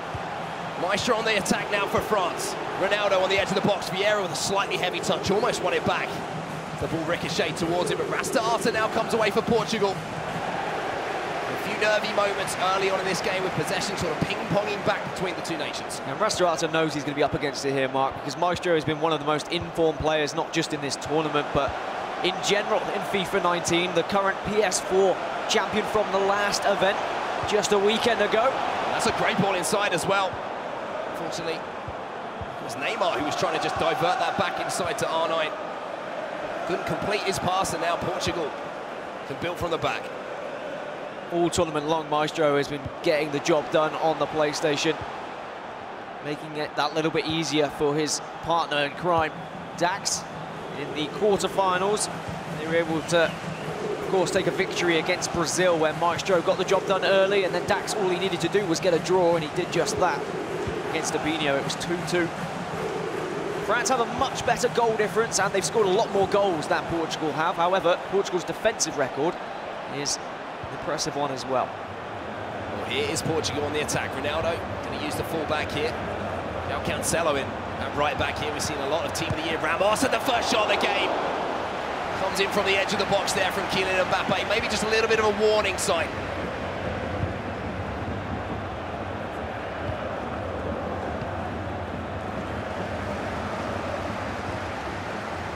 France then building. Maestro again, building from the back, taking his time. And this has been something he's added to his game, even since the last time that we saw him down. A little bit more patience in the build-up. And you have to maybe attribute that to going away, looking at the footage of his last tournament, and also maybe the player that's right behind him now. That's Dax as the shot comes in. You can see it was time green, but the defender managed to just pick the ball off of his toe before he managed to complete that strike. Well, I believe that's probably a little bit of both. Dax is very much about the slow build-up, and he would have, I'm sure, told Maestro that sometimes when you play those risky passes, that's when you give opportunities to your opponent. So be slow about your build-up. You've got time to do so, especially when it's 0-0. Don't give away any easy opportunities for your opponent to catch you on the counter-attack. Instead, wait for that space to present itself. Frustrate your opponent a little bit. Encourage those players to be pulled out of position. However, it is against Rastarata, and next game we'll go against Tuga. Two very defensive-minded players, two players who are more than happy to sit back, absorb that pressure, and wait for their moment to pounce. It's France on the attack now, Kylian Mbappe. The ball back inside to R9, little cricketer. Maybe just plant a seed of doubt there that could be used inside the 18-yard box here. As Maestro comes forward now, Ronaldo tries to turn back onto that stronger right foot. What's the 4-star weak foot on Team of the Year, Cristiano Ronaldo. Means he's not going to be perfect off that left side, but he's still going to be pretty effective. Remember, in the semi-finals, it's very important that you do get a result in this first leg, because if you were to lose or even just draw, it makes things much more difficult for your partner in your team to try and secure that result. It's 1 point for a draw, 3 points for a win. If you're tied on points after the first two legs, then we go to a deciding leg on 2 versus 2. We've already seen the drama that 2v2 produces. 100%, it has gone down to the wire in a lot of these games so far. But Portugal coming forward here, and Hullet just had it pinched off of him by Vieira. And some spaces were looking to open up behind the defensive line there of France. Has been a cagey start here, as you would expect. Only 90 minutes here for either Maestro or Rastarata to get that win on the board. No second leg like we usually see in competitive FIFA, these players to be separated. So it's do or die now if they want to be the ones to put the points on the board for their nation. We talk about pressure. I mean, there's been so much of it in this tournament, especially with the added aspect of representing your nation. And now, after singing the national anthem with pride, does that add extra pressure? Varane gets across there just as R9 was looking dangerous inside the box. De Gea will comfortably pick that one up, and fantastic distribution there from the goalkeeper to find Cristiano Ronaldo on that right-hand side. And now we're going to see Maestro's turn to come forward. Approaching 40 minutes on the clock here, just 5 minutes until we hear that half-time whistle go. And only the one real shot in anger so far, and that came in from Rastarata. And it's whether Maestro may be trying to lull Rastarata into a false sense of security, and he might just hit him with a counter-attack. Well, here's Neymar, big chance here, Bourreau, and the finish! And if that was the plan, Dan, it's worked perfectly here for France. Maestro strikes, France go into the lead. It's France 1, Portugal 0. The only reason I say it is because Maestro's normal game is not slow, methodical. It's usually fast, pass and move, risky through balls. Maybe he was just waiting for that right moment to jump onto Rastarata's back line, and he saw the run from Neymar. And boy, did he find it just as the right time as well, just before the first half comes to an end. Perfect time to score. And Maestro's fantastic, almost incredible superhuman form is continuing here. in London at the FIFA eNations Cup. And he's doing it for France this time, not for himself. Now time for Rastorata to create an attack of his own. Ronaldo pass to Ronaldo with a big chance. De Gea managed to shift his weight back to his left-hand side. To get a palm on that, that was a fantastic save coming in from the goalkeeper now, but the half not over. Ramos with the interception though. Might be the last attack of the game here. As Vieira comes and cleans up, and there is the half-time whistle. 1-0 at the break to France. I mean, we've seen some unbelievable saves in this tournament. We've also seen some unbelievable misses as well, but you saw the reaction on Rastorata's face. He did not know how De Gea got a hand to that one. The important fact for France fans, still a 1-goal lead going into half-time. Let's check out the goal from that first half then, that separates these two nations, France and Portugal. And it was towards the end of the half here, down there was that patient build-up play, just waiting for that moment to strike. The run from deep from Neymar, and that little ball roll onto the left foot. Might have just wrong-footed the goalkeeper if there was any potential goalkeeper movement. But it was a fantastic finish, having been presented with the opportunity. And it was the opportunity that he had been waiting for quite some time. Very much playing very similarly to his partner, Dax. Unfortunately for Rastorata, he just couldn't keep that back four tight enough to stop those runs, because eventually, when you have foot items like Neymar, like Cristiano Ronaldo and Mbappe, they are going to make those runs. They are going to be able to find their way through. A perfect first half here for France. 1 goal to the good. Clean sheet as well, but Portugal have had chances. That chance towards the end of the half as well. It was only an acrobatic save from David De Gea that's kept this clean sheet intact for France. As we start the second half here, it's going to be up to Portugal now to force the pace, and that's not something they've had to do too much in this tournament, Dan. A lot of the time they've been defending leads or holding on to draws and going towards extra time or going towards penalties. Certainly that's what we saw in the quarter-final anyway. And it's a slightly different scenario for France. I mean, we spoke earlier about the tactics of maybe going for a draw in your first game and allowing your partner then to go for a victory, like what we discussed England could maybe have done. However, Tex then did fall. I think it could be the opposite for France. Maestro, the aggressive player, can go for that win. And then Dax, all he has to do is grab a draw. And he is so good on the ball, so good with possession, that he can do exactly that. And Neymar's found R9 here. Mbappe with a little scoop turn. Pull it into Mbappe. Maldini had to stretch across and make a last-ditch tackle there for Portugal. But that's a risky ball across there. Ronaldo almost intercepted that cross-field pass, and that would have been a big chance here for France. But I do want to see more risk from Portugal. I want to see them going for the long through balls, going for the over-the-top through balls to try and catch France off guard, try and catch Maestro maybe when he is just napping a little bit at the back. And maybe that was a little bit of a mistake. We see a couple of elasticos used there by Rastorata. But the mistake I was talking about was the little lunge in midfield there from Maestro, trying to pitch the ball back high up the pitch. And sometimes it is just little things like that that leave that gap of space, not just for a pass, but a player to run from deep and find that area to strike on goal. It is very much risk and reward when you go for those challenges in the middle of the park, though. If he had won that ball back, the attack that could have been presented afterwards could have been very important. Here come France once more. R9 bursting into the box. Maldini, though.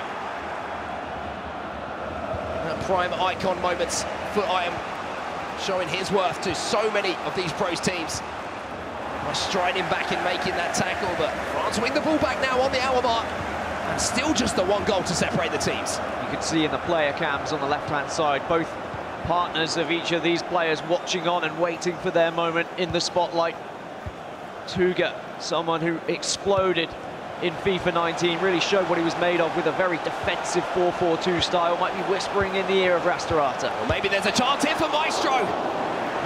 It was Neymar, I believe, who released a left-footed shot there, much like we saw him break the deadlock with earlier in the game. And Portugal survive, and Rastorata now can come forward. But 25 minutes on the clock is an important number to remember here for Portugal.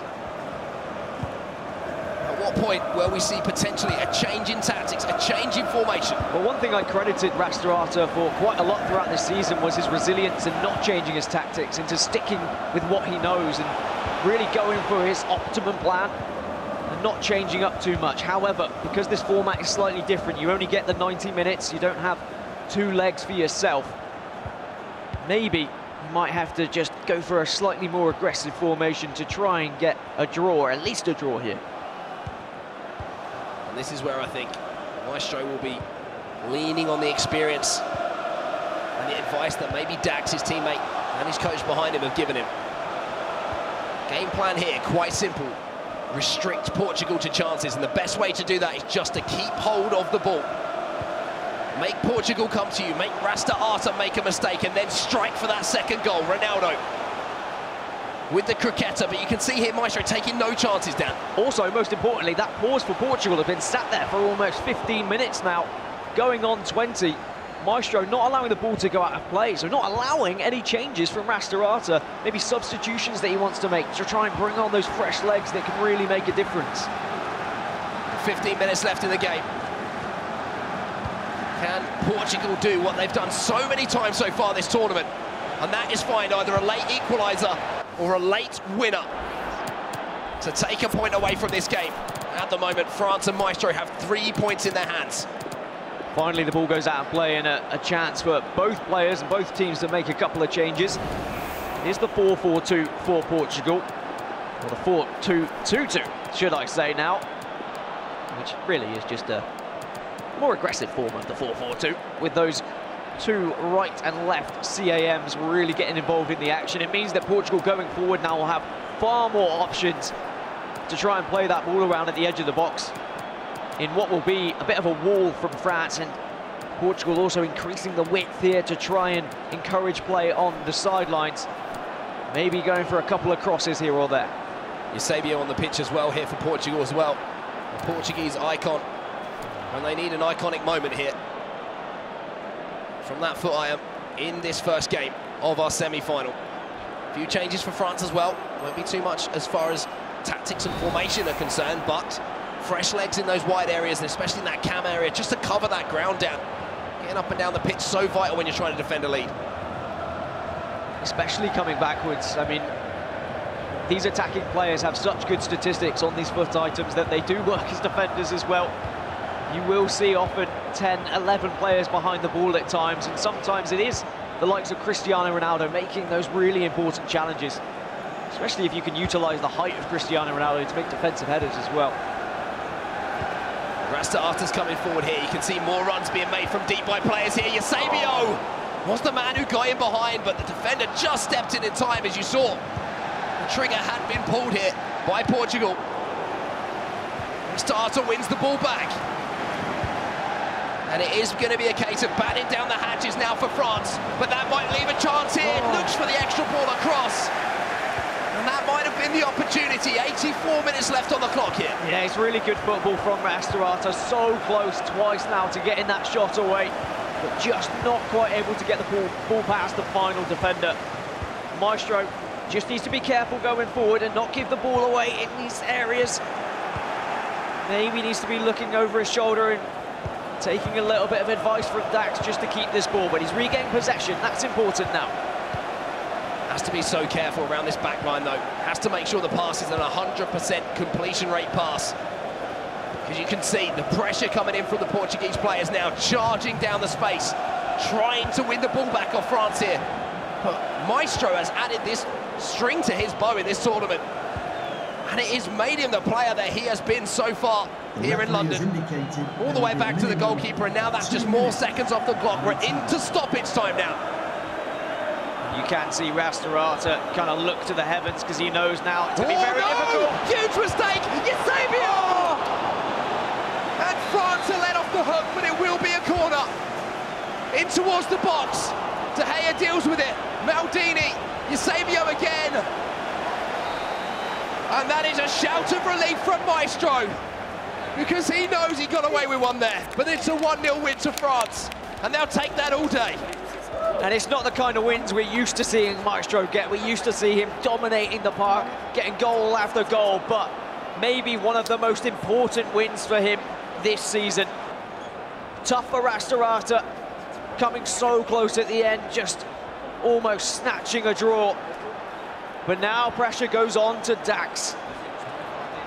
Maestro's fellow Frenchman, a man who has already had an incredible season, a man who is known for his possession-based football, for holding on to leads. Let's take a look at that. Look at the chances in this game and the goals in this game, Mark. Well, there was only one goal to talk about, and it did come for France, and it was patient build-up again here from Maestro, waiting for the run of Neymar. The little ball roll across as well. And an absolute rocket of a finish from Neymar on that left foot into the bottom left-hand corner. And that was the goal that decided it, but this was the moment, Dan. Coming up right now, a mistake here. Maldini back to De Gea, and a little flick pass, and Eusebio. He had the point straight in front of him, but he couldn't finish. Wasn't quite timed to perfection from Eusebio as well. I mean, I can't blame anyone in such a pressurized situation and maybe not even expecting the ball there. But the result was 1-0 to France, and that's all that matters because they secure themselves 3 points. And that means all they need is 1 point from this next game to get themselves into the grand final versus Argentina. So Dax knows what he's got to do. When we get back, we will see that Xbox game. We'll be back right after this.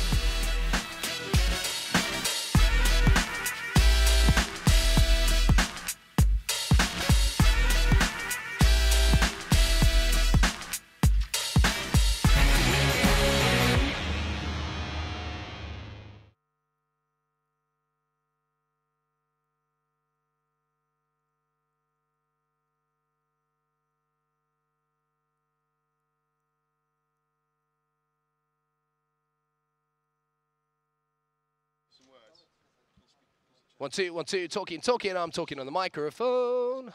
Talking on the microphone. Happy? Thin? Do you want a bit more? Do you want closer? Problem is when it gets too close, like, if I scream it, I, like, bang on it. Is that better? Talking. Still thin? Still talking about the game we've got, semi-final coming up. Second leg, about to get underway. Dan Gaskin sat next to me, wearing his Masters jacket. James, is that still thin? Thank you.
Welcome back again, ladies and gentlemen, to the FIFA eNations Cup here in London. And our second semi-final is very much underway. France versus Portugal has got all of the ingredients to be an absolute stunner of a game, and it is France who have drawn first blood here, Dan. And of course, the reward is going to be Argentina in the grand final. You can see that Argentina took down England in a big shock result from earlier on today, and then they were able to take down Denmark as well. So they sit and they will wait for who's going to take this semi-final tie. Now, the first game, of course, was on the PlayStation 4. And as I previously mentioned, France are the people who took home the win there. Maestro picking up the win over Rasta Arta with a 1-0 win, which is a little bit uncharacteristic for him. He's usually a more free-flowing player. But when he's going into games like this, these knockout scenarios, 1-0, you're absolutely happy with. The scoreline is irrelevant as long as you pick up that win. I mean, it was just a really impressive performance from Maestro. It was a very professional performance, a very smart performance from him. He realized what kind of player Rasta Arta is. Rasta Arta is going to sit back. He's going to wait for you to strike and then try and hit you on the counter-attack. Because he saw that, he played his own possession game. He waited for Rasta Arta to make a mistake, and then he was able to just push through with that one-through ball to Neymar. But now the baton gets passed over to Dax, and it's his time to go for just a draw. That's all he needs, a draw, and then France are into the grand finals. But I'm sure he'll be going for the win. And I'm sure that Tuchel will have very different ideas indeed for Portugal. They need this win here. They need the 3 points to send it to that 2v2 decider. So here we go. The Xbox part of our second semi-final is very much underway. France versus Portugal. Dax for France just needs a draw here. Tuchel, who has had an incredible season already, most notably finished runner-up in the FUT Champions Cup in Atlanta, only losing out to Tex in the cross-console final. Can he find that same form here to give Portugal a chance to get towards the grand final? A win would send it into a 2v2 tiebreaker. Well, here comes Dax then, moving forward, and I love watching this man play FIFA 19. All about the pass and move. The beautiful game is what he likes to play. And that's what we're seeing here at the start of the game. Almost found that pass through. Neymar collects the ball back once more.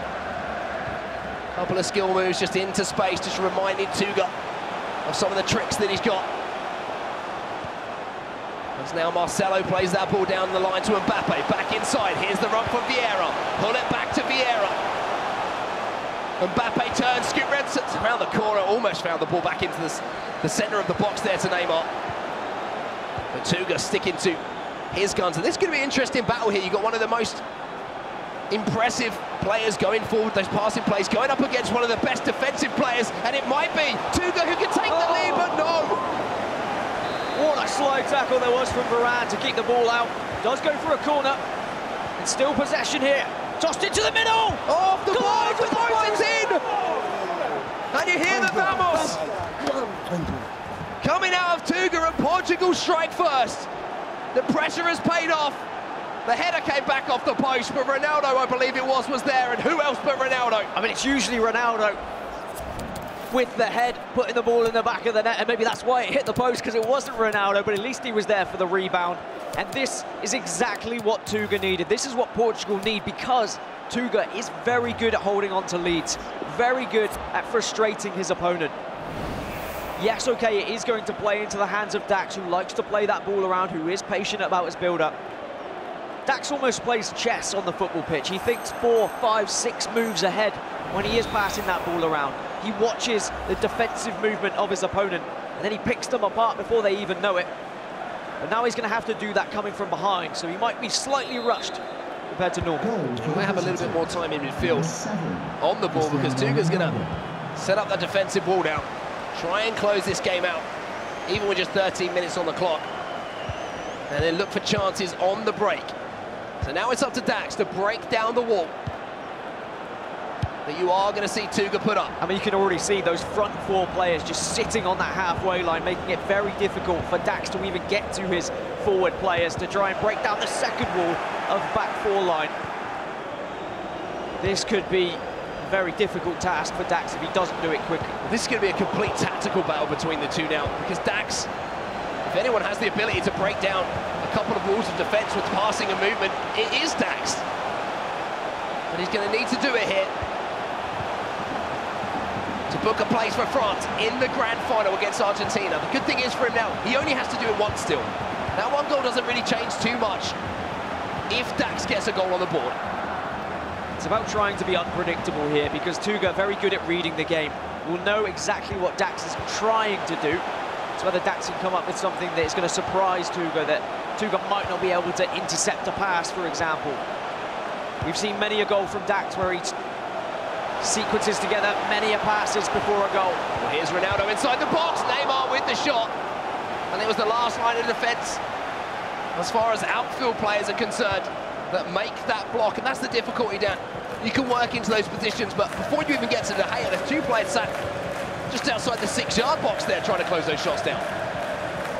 The goal of the tournament was, for me, from Dax already, where he chained together, what was it, 19 passes, I think Brandon counted, before putting away an absolutely beautiful goal. He needs to find something similar to that to actually take down Tuga here, I'm sure.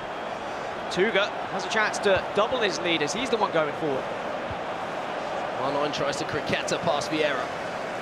Vieira says, not today. Dax comes away again.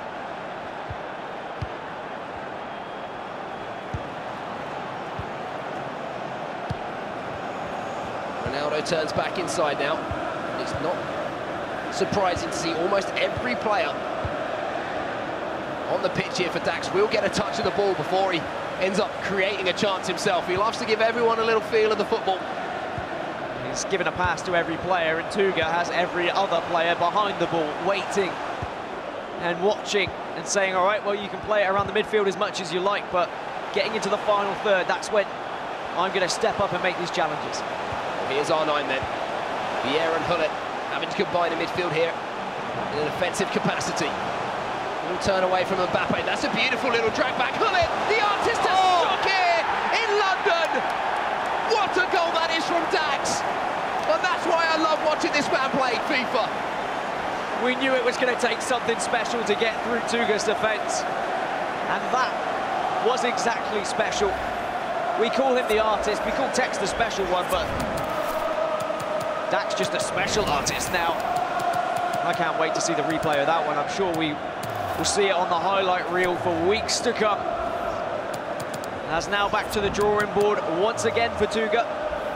And look at the possession. It was 75% possession for France in these opening 35 minutes. And that's what he can do.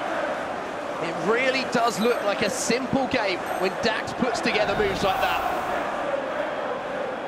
Oh. And he's done it against one of the most effective defensive players there is in FIFA 19 at the moment. But even having created the chance with the fantastic passing and the movement, etc., etc., you still have to put the ball away. It's the composure in front of goal to try and suss out which way your opponent is going to move their goalkeeper, but Dax had a little bit of everything. And that'll give him now the confidence going forward. Now, as it stands, just remember, France only need a draw from this game. So as it stands, France will be going through to the grand final, up to Portugal, up to Tuga now, to answer back and get a lead. Vieira plays the ball out wide here to Ramos. Steps forward into the space, Vieira, maybe a chance to strike it first time. Marcelo with the cricketa. And Cristiano Ronaldo is the man back here for France. And Dax is really putting his defenders in the right places at the right time at the moment, not allowing Tuga to get into the areas he really wants to. Even when he's driving forward, Dax very focused, concentrating on every single move Tuga makes. For all the talk of Tuga's defence, Dax has been impressive as well. Mbappe will give away the free kick here as a loose touch from Hullet invited him into the challenge.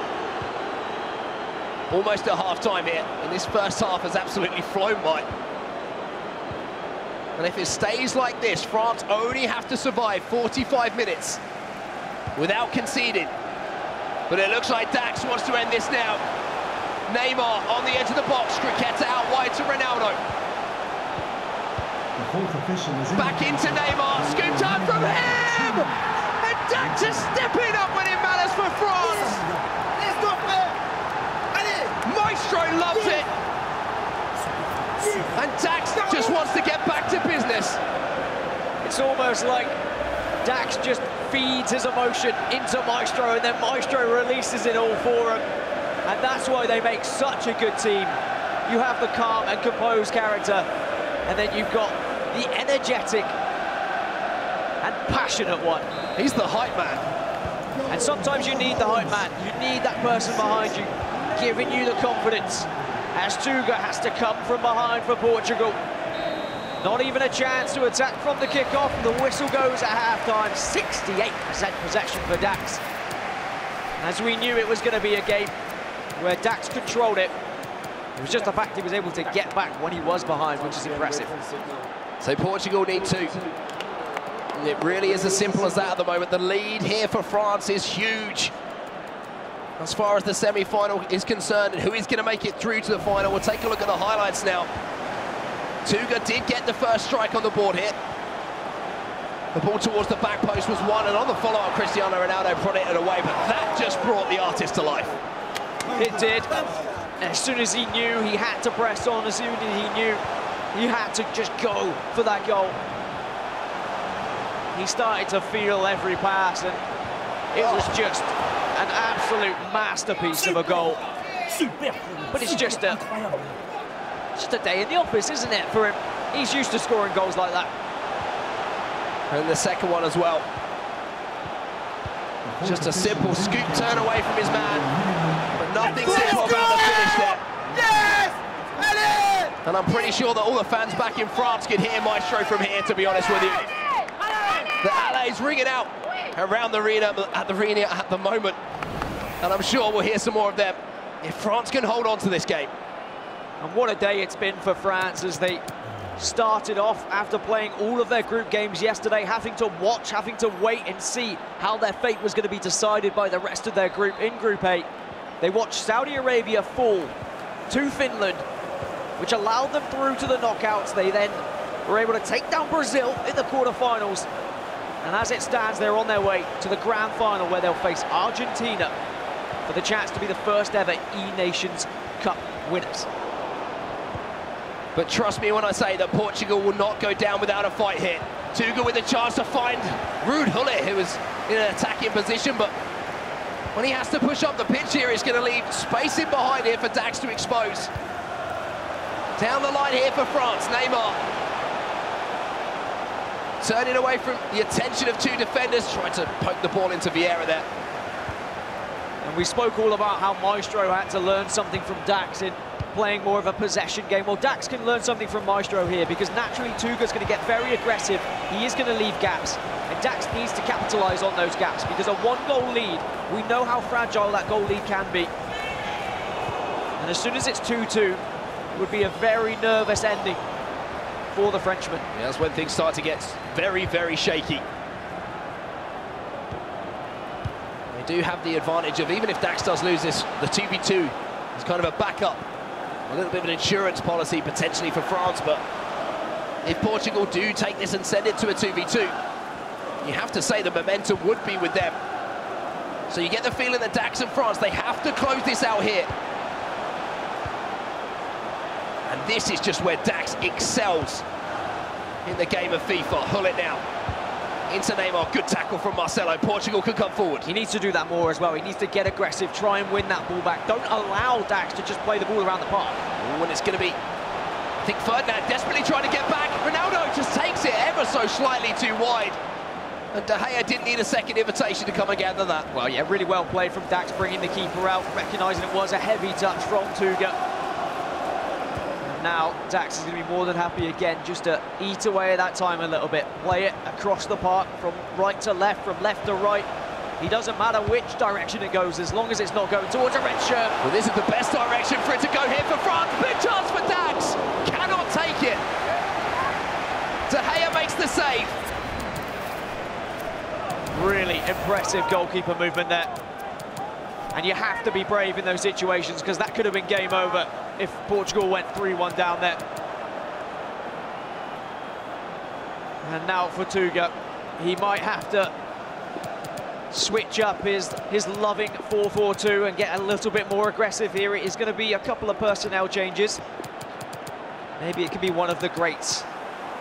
Prime icon moments, Eusebio introduced onto the pitch. The Portuguese legend. They need to find something here. as Tuga is going to have to dig deep. Maybe the last throw of the dice as far as tactics are concerned for Tuga. Corner here to France. Dax takes it short to Pele. Free kick will be given here by the referee. We've seen opportunities be created from these set pieces. It'll be surprising to see Dax take this one short, just keeping possession. That's experience. That's veteran play coming in from the Frenchman. Vieira now. Almost toying with Portuguese fans' hearts at the moment with the way that he's playing this game.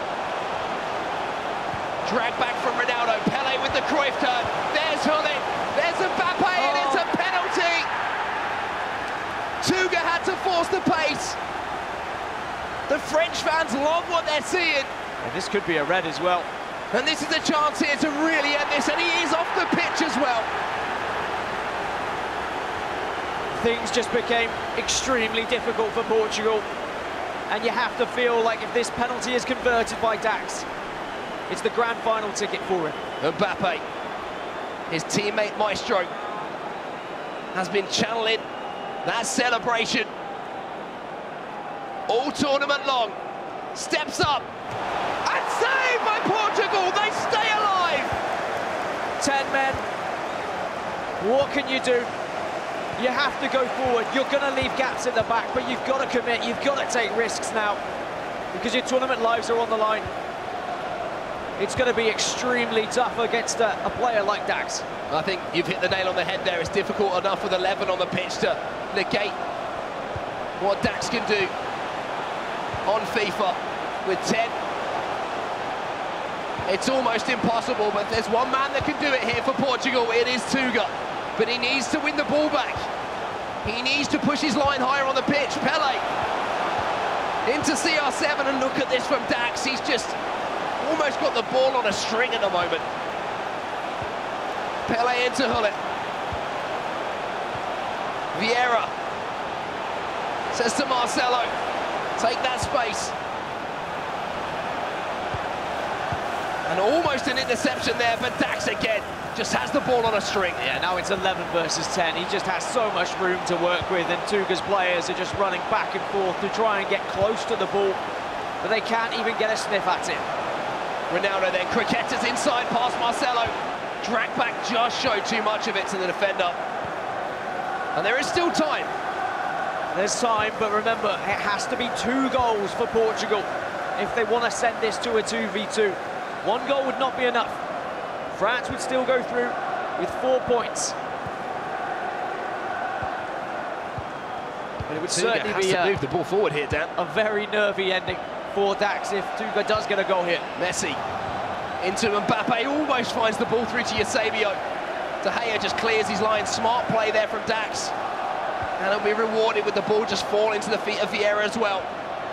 Every second that's ticking past here, France get closer and closer to our grand final. You can see the frustration starting to kick in for Tuga now, but wins the ball back, which means there's a little bit of hope, but I don't blame him for rushing these passes. He has to rush the passes. He doesn't have time to just play the ball around and compose himself. He just needs to kind of hit and hope at times with these passing balls. Well, here's Pele. Only momentarily, though, because Varane won the ball back. The 10 men of Portugal would have to pull off something special here. But Dax is stepping up to the plate for France. Pele now, inside to R9, chance to end it all. And all that ends up is the ball is in the crowd. And Dax knows that would have been enough to kill off the game, even if the game may be killed off already. I have to say, I feel like it's too much of a job for Tuga with just 10 men. Maybe with 11, might have been able to snatch a couple of goals as the game gets towards the end of this 90 minutes. We've seen it before. We have seen 2 goals in stoppage time before. We've seen crazy comebacks. It's not impossible. If you're a Portuguese fan, don't give up hope just yet. There might not be much hope, but there's still something. Where there's hope, there's always a chance. Words of encouragement here to Tuga from his coach. Changes here for Dax, not leaving anything to chance, making sure he's got fresh legs on the pitch in all positions he can. As Tuga comes forward now, Modric into Messi, Mbappe back on his left, and that had to go in. You feel that had to beat De Gea. And that is just going to allow Dax now to eat away at this clock, to have a little bit of a victory lap for France. It was a good effort from Portugal, but just not quite enough. And there might be a chance here to end this one in style. Varane will be beaten to the ball. Ronaldo gets it away. But you can see here, we're over the allocated time. And there is the final whistle. Maestro and Dax, they've got it done. They will be in the grand final of the eNations Cup against Argentina. And what a partnership we have forming between these two. Very different personalities, very different play styles, but when you put them together, it really is a super side. Is it going to be enough to take down the giants of Argentina, though? It is going to be two of the favourites in the tournament going head-to-head to try and lift the first ever eNations trophy. It's going to be the battle of Vamos versus LA when we get to that grand final, but we should say, Portugal, what a run from them. They have pushed people all the way in every single game that they've been involved with, as we do take a look back on the highlights from this game. Portugal, who have come so far with last-minute goals, with last-ditch attempts, with draws, with penalty shootouts, with so much emotion about them, and they even took the lead in this game. But unfortunately, it just wasn't enough with Dax. So smart about his play, and such a fabulous goal. I can watch that on repeat over and over and over. You literally took the words out of my mouth, and my French isn't very good, but I'm pretty sure the French coach there was saying that was superb. And I can't think of a better word to describe it myself. The second goal here from Dax, very impressive as well. Scoop turn and the finish. Yes! And the LA, once again from Maestro, lets you know that France are in a great position. And I feel like Maestro is just the inner voice of Dax sometimes. It's what Dax wants to do, but we know that he has to stay calm, he has to stay composed and focus on the job that it's had. Then things went worse for Portugal. It was a red card, it was a penalty. But at least something to scream and shout about again, as it was a penalty saved, and there was still time to get back into it, Mark. However, 10 men versus 11 men is very difficult in any game of FIFA 19, but even harder against France's Dax. Nervy moments towards the end of the game, but there is the celebration from the two players. Maestro, full of beans, absolutely loving life. Dax won't be happy till he's lifting a trophy. But here are the results from our second semi-final, Dan. 2v2 not required because France get the job done in the PS4 leg and the Xbox leg. Maestro and Dax, they'll be in the finals, Mark. Well, speaking of the finals, it's time to go for a break right now, but when we get back, we'll have the finals, the FIFA eNations Cup.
Hello and welcome back to the FIFA eNations Cup, the first of its kind here. We are live from London in England and the semi-finals have been concluded, so we know who will be our finalists. Spencer, we started with 20, we are down to just 2, and we know that it will be Argentina against France. So let's just reflect on some of those games, because neither of them, Spence, needing a 2v2. Yeah, it's impressive stuff from both nations getting through to the final. Nicolas versus Marcuso was a back and forth game. Marcuso obviously up at one point, but Nicolas just showed his class, showed the reason that he's so highly ranked on the PlayStation side, getting that 3-2 victory. And you have to say, Thiago, this guy has more than held his own on the Argentina team. He's had a great tournament, hasn't he? Because don't forget, he beat Tex as well before this, which was a surprise result to many people. I thought Østen might pull it back here for Denmark. It was reminding me a little bit of the Club World Cup final last year when his partner Fredberg got beat fairly heavily in the first leg. He turned it around against Aero. So I was really impressed, and I thought Østen was going to do it again here, but no, Argentina saw it through, didn't need the 2v2, as you say. And neither did France. No, they didn't. And it's really interesting to me that they've done it in such fashion. Maestro winning a 1-0 game at this level. I mean, that's quite rare. I know it's only one leg, but still, to shut your opponent out, really impressive from Maestro. And then Dax's game was very interesting. Obviously, 1-0 up was Tuga for Portugal, and it went back to Dax being 2-1, got the red card, got the penalty. Yeah. That made it very hard for Portugal to come back from with 10 men. Dax didn't actually score the penalty, to miss the chance to go 3-1 up, but saw the game out. If you give Dax a man advantage, it's lights out, because he can keep the ball really well, he can frustrate you. It's exactly what he did against Tuga, so looking good for France. Yeah, looking very good for France, looking good for Argentina, and Anna is with a very happy French team now. Anna, over to you.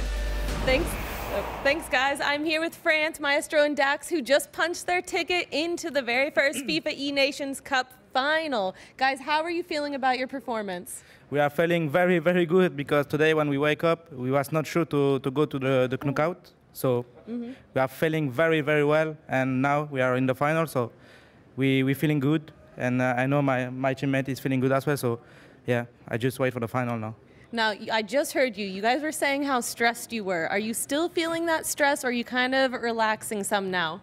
Yeah, like said Maestro, when we wake up this morning, we are not sure to be here. Right. So now we play without pressure. We play like we want to play, and now we are in the final. We will be versus a grand nation, Argentina, with Nicolas and Iago, who beat Tex. So it will be so difficult to win, but.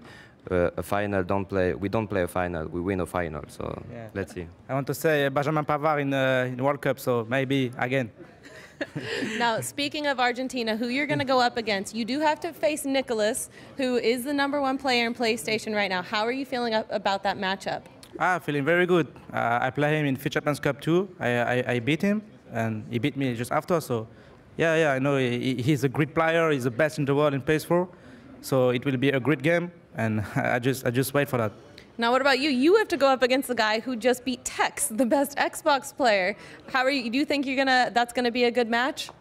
Yeah, if he beat Tex in quarterfinal, he's just so good. So let's see if I can take a revenge and beat him, just simply.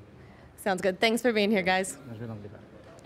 Thank you very much, Anna. Spencer, interesting hearing from the French team there, Dax and Maestro. Very calm now, but they were very, very animated during the games, and during all of their games, in fact. Yeah, it's Maestro that does the most of the animation on that front.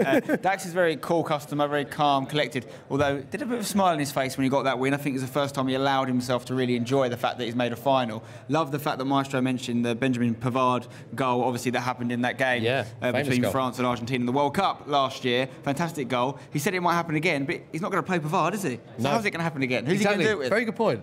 We've got to look at that comeback within the semi-final. We can see some of the scenes here, because this was a big moment in the semi-final, wasn't it? This is Dax's comeback.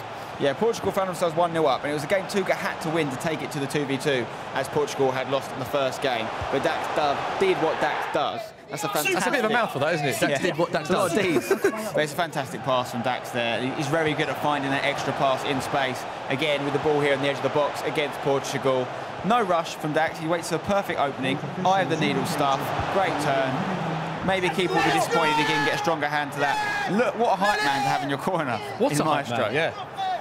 So that is France, so congratulations to France. Also Argentina. This is a tough final to call as well because so many good players within the Argentina and the French team. We're going to have a look at just some of what Argentina have been doing in this tournament because they have been fantastic. Both performers as well, Nicolas and Iago, both holding their own in this tournament, Spencer.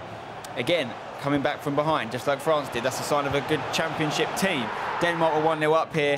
Nicolas did not give it up. And look at it, he scores a goal. He just sort of puts his head to the side like light work. He finds himself 2-1 down once again, but continues to grind out these performances and get these goals. Eusebio finding Mbappe there. Fantastic finish. And this was a crucial point in the game. 2-2 it was. Marcuso playing a risky pass across his defence, unable to keep the ball under heavy pressure from Argentina. And look at that, Mbappe look at that. Predicting the goalkeeper movement well there. And Argentina go through once again.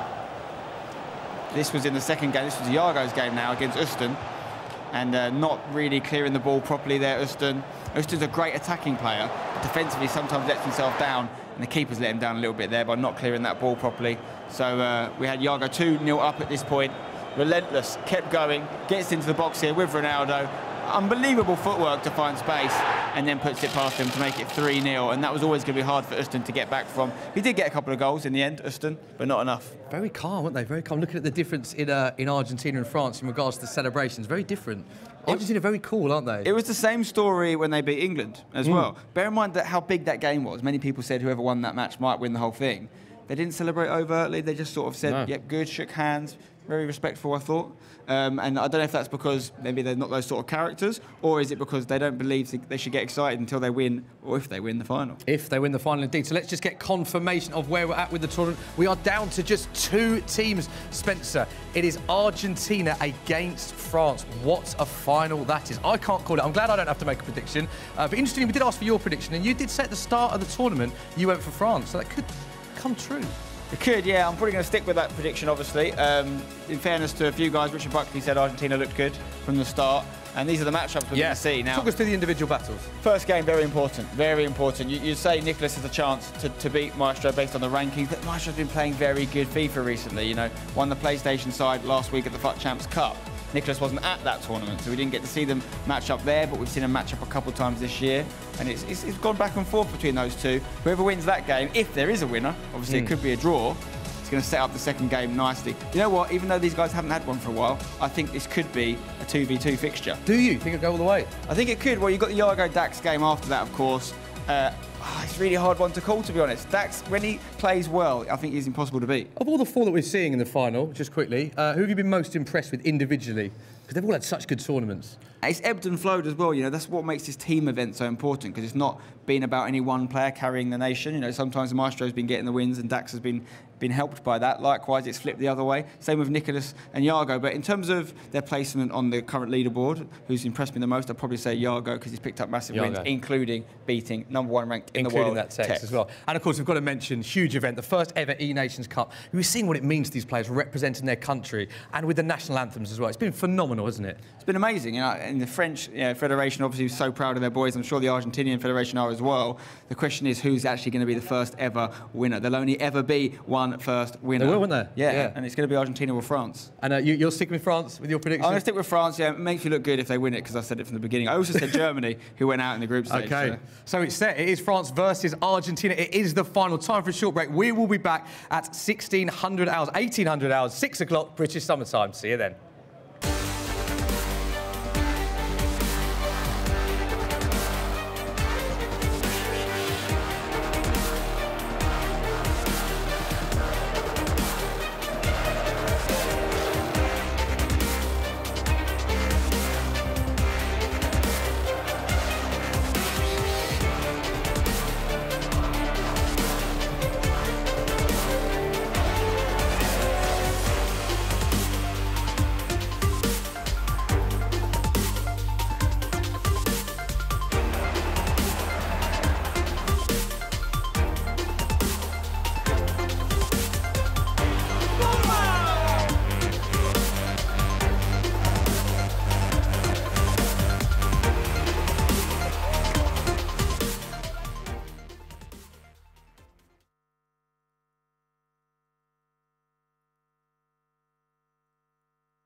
Hey guys, I'm here with Danny of the Netherlands. Of course, a fan favorite in the FIFA team. No matter what team you are playing for, everyone loves you because of your pure emotion. So we thought we'd pull you back out here because we would like to see what your predictions for these final matches are between France and Argentina.